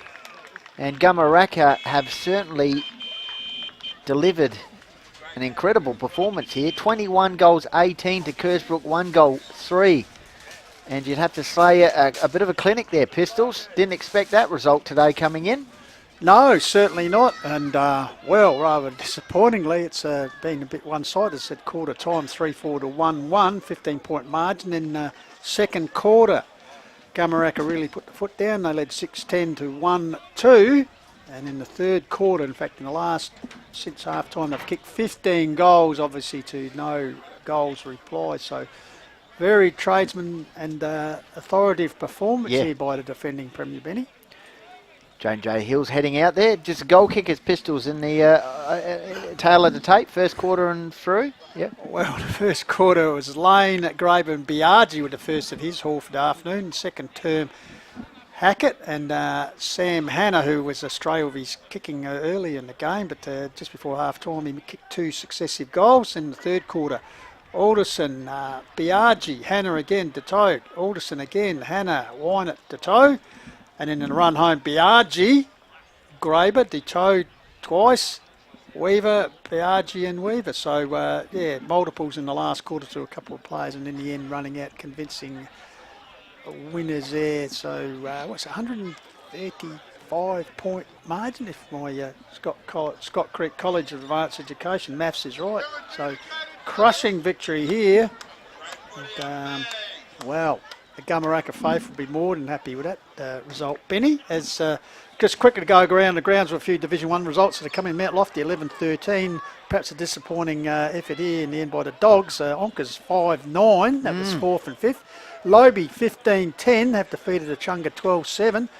And in a game that Hahndorf are well in control with early, well, a big fight back here. And in the end, Hahndorf 12-17 have defeated Blackwood. First time under new interim coach Clyde Rigney, 12-5. So pretty close game there in the end.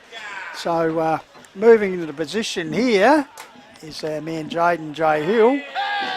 And obviously to the support of the Gumeracha faithful, the Gumeracha Mafia who just ran for us. So Jaden J. Benny just loves working to the live audience. So we'll go down to him now, Jaden J. Here with Ben Biaggi. Congratulations, mate. You've won not only Lowe's Goal of the Day, so there you go. Cheers, mate. Also, most effective player of the day, so with the Archies and the beanie as well. So there you go. I definitely need the beanie today. Congratulations on the win and also your performance. Just take us through it. Yeah, not much to say. It's always a good game against Kersbrook, but we played them 4 weeks ago and they were pretty tough, so we didn't know what we were coming up against today, and they had a few more players in. So, but yeah, the boys were really switched on from the start, and yeah, can't ask much more than that. Holding them to 1 goal, the defence was really good. So, yeah, good effort. Yep. And obviously you burst out of the blocks. You haven't lost the first quarter all season, and not since last year as well. Just take us through what the feeling's like before the game and why you guys start so well. I think we actually are a bit calm before the game. A few jokes thrown around. I think it just keeps everyone a bit relaxed. But when we get out there, we're pretty switched on from the start. I think we do always emphasise the importance of a good start, because if you're down early, it's you've got your back up against the wall for the rest of the game at times. But yeah, it's good. Yeah, and just take us through your day, mate. Kicked a few goals today. You went also goal of the day in the first quarter as well. Got rid of your opponent and snapped a great goal. So, yeah, how can you explain your performance and how you played your footy this year? I don't know. The boys get it down to me pretty well, I think. But yeah, I don't know. The boys get it down to me, and yeah, I just have to do the rest, I guess. But yeah. And obviously, what's the goals for the rest of the season? Got a few tough games coming up as well, and obviously play Meadows and a few other teams. Just what's your plans for the rest of the year? Just keep winning. Yeah, easy. Just keep winning. That's all you got to do. Simple game footy. And just lastly, who have you looked up to in the Gumeracha team? Who has really impressed you this season? Oh, impressed me this season. Probably Bailey Gow. Yeah, he's guru down back now. He didn't play down back at all really last year, I don't think, and he's gone back there and he's real solid. Yeah. No worries. Well, congratulations on your day, and back to you, Pistols. Cheers, thanks. Thank you very much there to Jaden J. Hill doing his best work down there. And well done to Ben Biaggi, live wire up forward, and earning both the major awards of most effective player.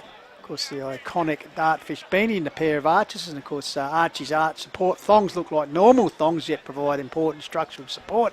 Comfort never seen in regular thongs, and of course that's endorsed by brand ambassador Dustin Martin. So Benny Biaggi and Dusty Martin have something in common now. They both sport the Archies, and of course the snag of the day for the best goal, which is a wonderful $25 voucher supplied by Lowe's Meat Company there in Mount Barker Village. And of course, if you wanted a great range of traditional offerings and also takeaway foods and locally sourced products, go into Lowe's Meat Company there in Mount Barker Village. So we thank them very much for their support. Just as we must thank our Call of the Wild sponsors and supporters, of course, Filming Footy, Sports Interactive and Dartfish.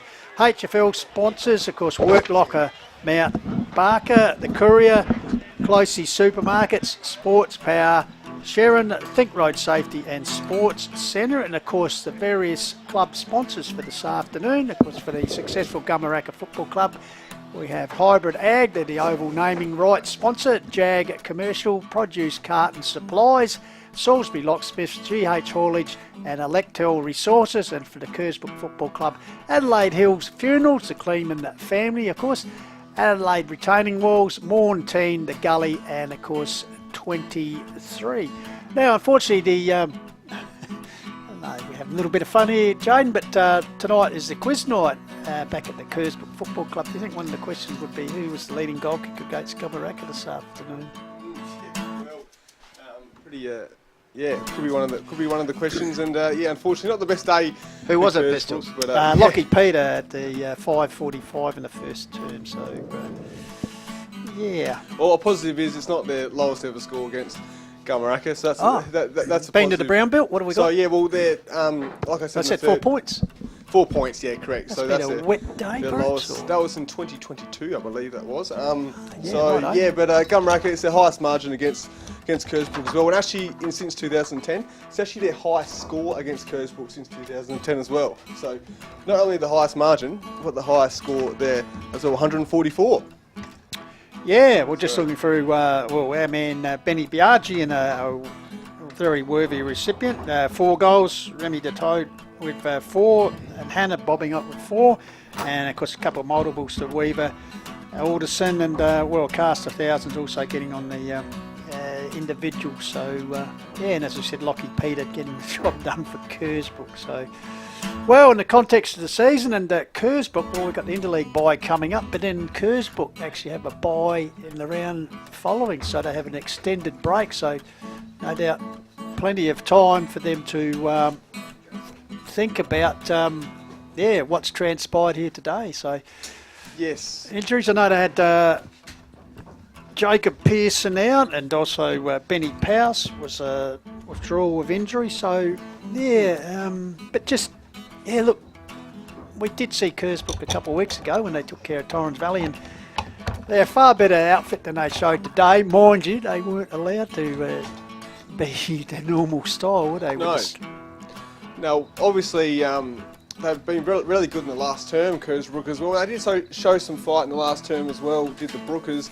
But they never really got their game going. There's a few glimpses in the first quarter, and the defence, as you outlined, Benny Goldfinch was holding up really well. But Gardner as well as Haylock were pretty good in defence. But Taylor and Walters were just as good for Gumeracha in defence as well. And no shortage of goal kickers. Yes, and you're probably right. They didn't get reward for their effort. The Brookers on the scoreboard, did they? We're just waiting. Just bear with us. We're just waiting here for Gumeracha coach Mark Weaver to make his way up here into our commentary position. And we must thank, while we're here, the Gumeracha Football Club, particularly the great man Ian Carpenter for, the nourishment, the coffee, the chips. It's all happening here, Jaden. We get well looked at out here, so we much appreciate that. Yeah, thanks to Carpy.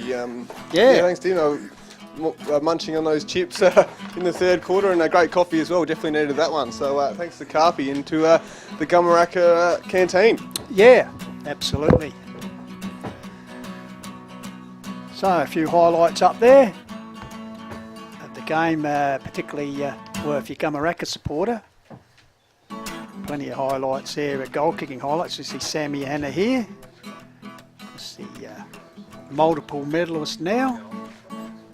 As we said, his older brother Ben is missing with a wrist injury. Actually, I spoke to him, a broken thumb, has had plates put in, so he will be missing for a little while. But gee, Jaden, when you think about it, you got him to come back into the lineup.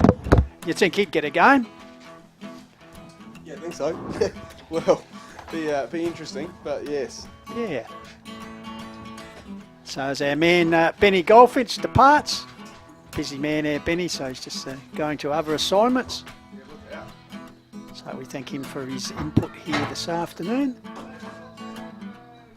Remy Deto here, just watching the monitor here, Jaden.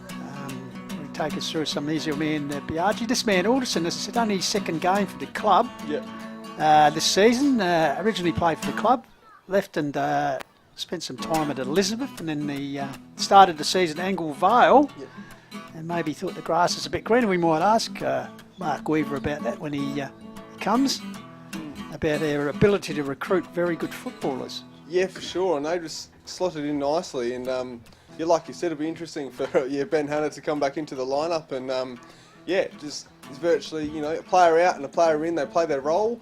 They've had a really good day today, and they've had a very strong season as well. So only that one loss to Meadows in round 5, where they kicked 10-16 as well. So if they kicked straight, it could have been a different story. So very positive start for Gumeracha, and happy days here winning the last 2 premierships. So yeah, well, you're quite right. You brought about that stat about back in 2015, I think it was, when Kersbrook won by 205 points.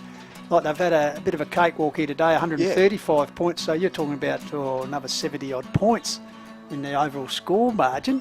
And to think how the Gumeracha Football Club has obviously turned things around from that they were down and out and struggled a bit. And now you look at them in the past 4 or 5 years, certainly been one since 2019. So have won flags and right up there. Yeah, for sure. Well, Kersbrook had the wood over Gumeracha from 2015 to 2019, and they won by 205, 159 and 103, 87 and 158 points in that period. But then Gumeracha really positive. They only lost to them by 8 points in 2017 and 7 points also in the elimination final in 2017. So they were working their way up and nearly getting Kersbrook, and now they've got the rewards, and have won the last 5 against the Brookers at Gumeracha. Actually, I think I recall that elimination final. I think it might have been at Birdwood Oval, and they a big Munford, Scott Munford, I think, with a big mummy. He was playing up forward for Gumeracha, and I think Brett James managed to kick a bouncing, flukish goal at the top end of Birdwood to actually clinch the win, but it was nip and tuck all day. So that was sort of Gumeracha starting to resurge back, and as we said, since 2019, winning a flag, actually beating the Brookers, memorable grand final, that one down at Macclesfield Oval, and since then they've been such a powerful club. So it's great, not if you're a Brooker supporter, but the day where the situation with Gumeracha celebrating their past players and the victory of 1984 A-grade premiership, which until that 2019 success we've just been talking about, Jaden J, was their previous premiership. So here they are currently in this Hills Football League season, shooting for their 3rd consecutive premiership. So it's a bit of a turnaround, and you've got to strike while the iron is hot, and when you're in a rich reign of form, it just seems easier. Yeah, well, for sure, and off by memory last year, so Gumeracha lost their first game in the finals, and they've lost one here, so maybe that was a bit of a The wake-up call. Wake-up call, and just so you're better off to have that at this time of the season rather than late in the season, I guess. So they've had that wake-up call, and they've performed quite well ever since then. So, just repeating, that was round 5, I believe. So, they've been kicking winning scores. Before today, they kicked 74 goals, and they've got heaps of goal kickers, as we spoke about throughout the day as well. So, it'd be interesting to see how they go for the rest of the year. And just quickly, so Kersbrook's got the bye next week. The week after, they have Kangarilla, and then the week after that, they have Birdwood. So, some interesting games coming up for the Brookers, that's for sure. Good segue, because I think that's a big reunion day. We love the reunions, Jade. Yes. For the Birdwood Football Club, because I think it's something like 30 years since their last flag, 1994. So, and they are actually playing Kersbrook. So yes. Birdwood Kersbrook could be on the agenda out there at the Velodrome in a couple of weeks' time. But and just reiterating, no call to Wild next week from the Hills Football League, because Interleague Carnival is on. The Hills Football League taking on the River Murray Football League up in Murray Bridge. But we'll be back the following week, the 15th, I think is the date. And we'll be heading across to Uradla Oval. First time to see the Northern Demons, Uradla Districts in this year, and they're going to be playing Mount Barker, which has got the hallmarks of a very good game, because just haven't got the final score there yet. Uradla playing there today, and we're certainly challenging the reigning premier. So, looking forward to that over the Cabbage. Always good over the Cabbage Patch, Jaden. Yes, for sure. In fact, as we speak, there you go from the Magic. Here we go. Magic of Television. Well, Nan Bremer have got over the line 11-12 to 10-7. So, a pretty close game there, ending in favour of the Rams. But Uradla, of course, you can't discourage them at any time of the season. As I sort of say, Jaden, I rate them like the Spring Carnival when all the finals are. Or Spring Carnival like a racehorse, just setting themselves for the big Melbourne Cups, Caulfield Cups. So, Uradla, certainly under Matt Down, still a force to be reckoned with. And Nan Bremer certainly going from strength to... Lost their first couple of games, Nan, and people thought with a bit of a changed lineup. And, of course, losing a 100-goal man. But they seem to cover that pretty well. And actually, when you think about it, they've got a few Benny Powell, the bloke who springs to mind, perhaps to come back into the lineup. So, well, what's that? 9 points. 9 points today, I believe. So both teams like playing in close games. Obviously, Nan had a close one against Mount Barker not too long ago, and Uradla won by 1 point against Lobethal in round 1. So both teams like playing in close encounters. So that would have been a cracking game of footy at Cube Logistics. Yeah, so stay with us here on the call a while. We're just waiting. The HFL Rap Show will be coming up shortly. We're just waiting for the successful Gumeracha coach in Mark Weaver to join us, obviously just addressing his troops. I don't know if you have a lot to outline about how the game went, as far as really after quarter time it was, away we go, Jaden. Yes. 15 goals or whatever it was to 0 in the second half. You've got to be pretty happy with that as a coach, but maybe he thinks there's a few areas that they could tidy up in. But really good competition, as we said. Just is there that much of a gap between first and third? I know Meadows getting over the top of Gumeracha the other week, but where's that leave the rest of them, I guess? Well, obviously, Meadows got over Gumeracha, and then you had Kersbrook. Kersbrook got over Meadows. So, very, very tight competition. Before today, Gumeracha was on a percentage of 60.98 and Meadows on a percentage of 53.37, same wins as Kersbrook as well. Macclesfield there just behind. So if Macclesfield went on to win that game, they were leading against Torrens Valley not too long ago. If they did win that game, they would be on the equal amount of points of Kersbrook. And if they did defeat Torrens Valley by quite a few points, they could get their percentage up and overtake the Brookers today. But we'll just have to wait and see. Yeah, so as we said, not only missing out on the premiership points, but the percentage. Yeah, for the Brookers would have taken a bit of a belting. So,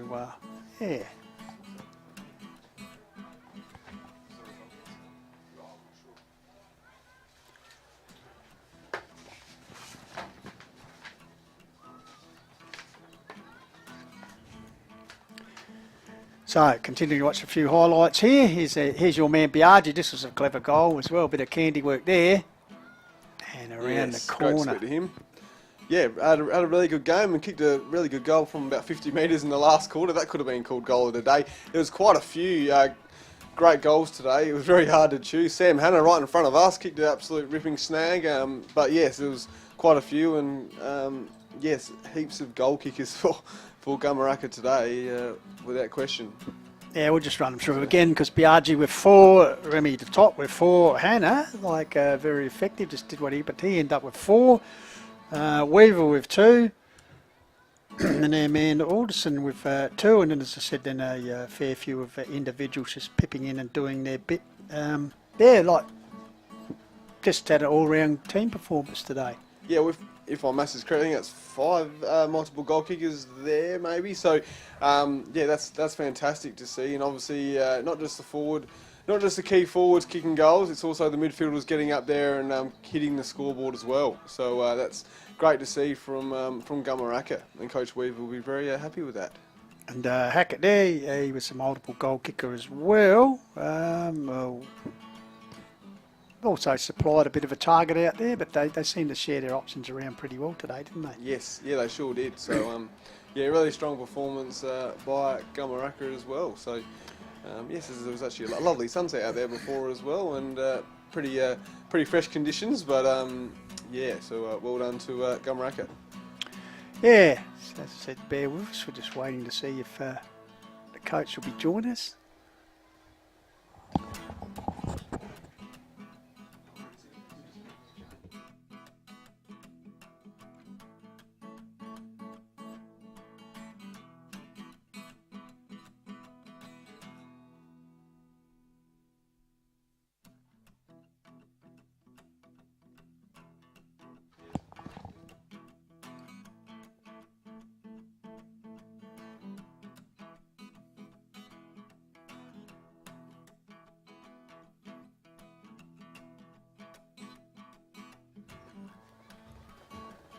Just waiting to be joined by Coach Mark Weaver here. Jeff Pistola with you and Jaden J. Hill. Benny Goldfinch has departed this afternoon. He's on the early shift. But Gumeracha, historic occasion today, and also the launch of a book, A Gummer for Me, written by one of their past premiership players, and Nigel Jamieson, which is good read. He's as I said, origins of Gumeracha Football Club dating back to 1887. Of course, in those days they played a few challenge games, etc. But organised competition came in the early 1900s, and then the official Torrens Valley Association about 1921. So Nigel has done a fantastic job just researching, and you can imagine all the newspapers he's been through, and there's cuttings. And I've just had a quick look when we did that fabulous series of interviews match with our man Tommy Hills, and talking to some of the guys, because Roger Sweetman from the 84 premiership side, Ken Carter from the 1956 era, and also Brian Teakle from the 60s and 70s, and all their eras are covered. And so a good read guaranteed. So if you're Gumeracha in person, I suppose contact the club, contact the footy club, and that will be available for them for you to purchase. So something to look forward to for the Gumeracha people.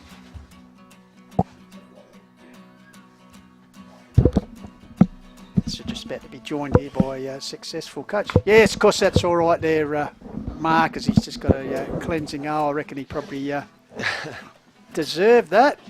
Thanks, mate. So just to get you set up here, the camera there. No, you come back. Oh, gotcha. Yep, you got there. Yep. So we'll just see there, our man will shows you how organised we are here. But fantastic. Righto, we are live, and we appreciate this man joining us. As I said, Jeff Pistola, Jaden Hill with you, and we've been joined by the successful coach. And welcome into the Call of the Wild to Mark Weaver. Mark, thanks for joining us. Yep, no, all good, mate. Pleasure to be here. Yeah, fantastic day for the club here, Mark. How much before the game, we'll talk about the game in a minute, but how much before the game did you place emphasis on to the current players that some of the past greats were here and to do the jumper proud today?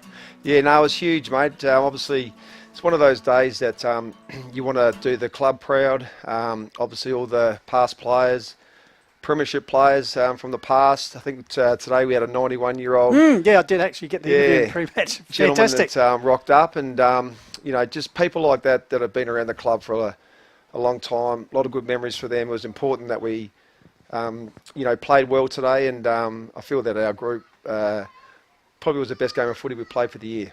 Yeah, actually, that was going to be one of my next questions there, Mark. It was just a complete performance, as Jaden probably alluded to a bit later in the stats. It was just is that the best? Obviously, you said that's the best Gumeracha have played not only this season but in your time at the club. Oh, no doubt. Today was like I said, was important. It was a good, beautiful day for footy. We've got a new group this year. So last year, I think there was about 8 or 9 different faces from our premiership side. So it's taken a little while for us to get a lot of chemistry together, but I feel that the more we train, the more we play, the more we can keep the group together. I still feel there's a lot of improvement left in us, which is a bit strange on today's performance, but that's the way I feel, and I'm sure the group feel the same way. Are we envisaging something here, as you can see on the screen, Mark? There we are. They had you down as perhaps the Mount Lofty senior coach, but he's definitely the Gumeracha senior coach. Hey, can you just, for the benefit of watchers through the call to while, can you just give us a bit about your second year here at Gumeracha after coaching the flag here last year?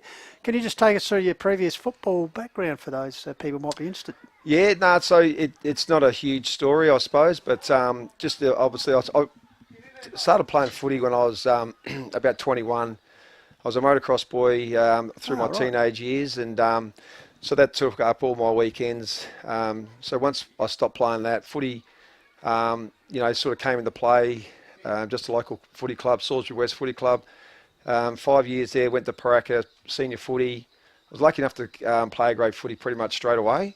But a couple of flags at Paraka, and then once my footy days were numbered, started coaching, enjoyed that, had a bit of luck, and so this is where I am today. But obviously, I had 10 years off with my lad playing at Central. Yeah, of course. Yeah. So watching him, following his progression, which was really good, and made a lot of, as he did, a lot of good friends out there, and still has them. And made my way up to Gum, and it's been a really good ride thus far. Can I just ask you, obviously, as you said, different lineup this year. It's always hard to keep Gumeracha, as we talked about the history of the club, up to about 2015, I think Jaden mentioned that Kersbrook had a winning margin of 205 points in the game against them, right? Yeah. And that was the era when Gum perhaps were going a bit difficult, but since 2019, they've been one of the dominant clubs, and here they are going for their third in a row.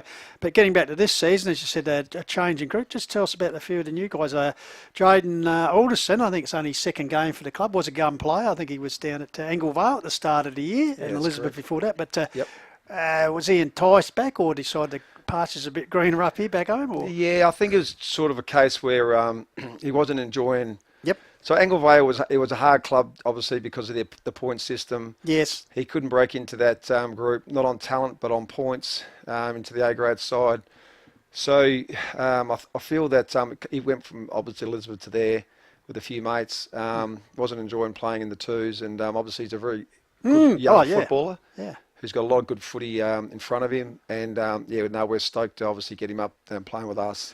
And Johnny Apps and Roger Morris, first year recruits. Yeah. So Jonty came from Modbury, and he's a friend of my daughters and stuff like that. So it was funny how that came about, but he's come up and he's fitted into the group really well. Found a home for him up forward now.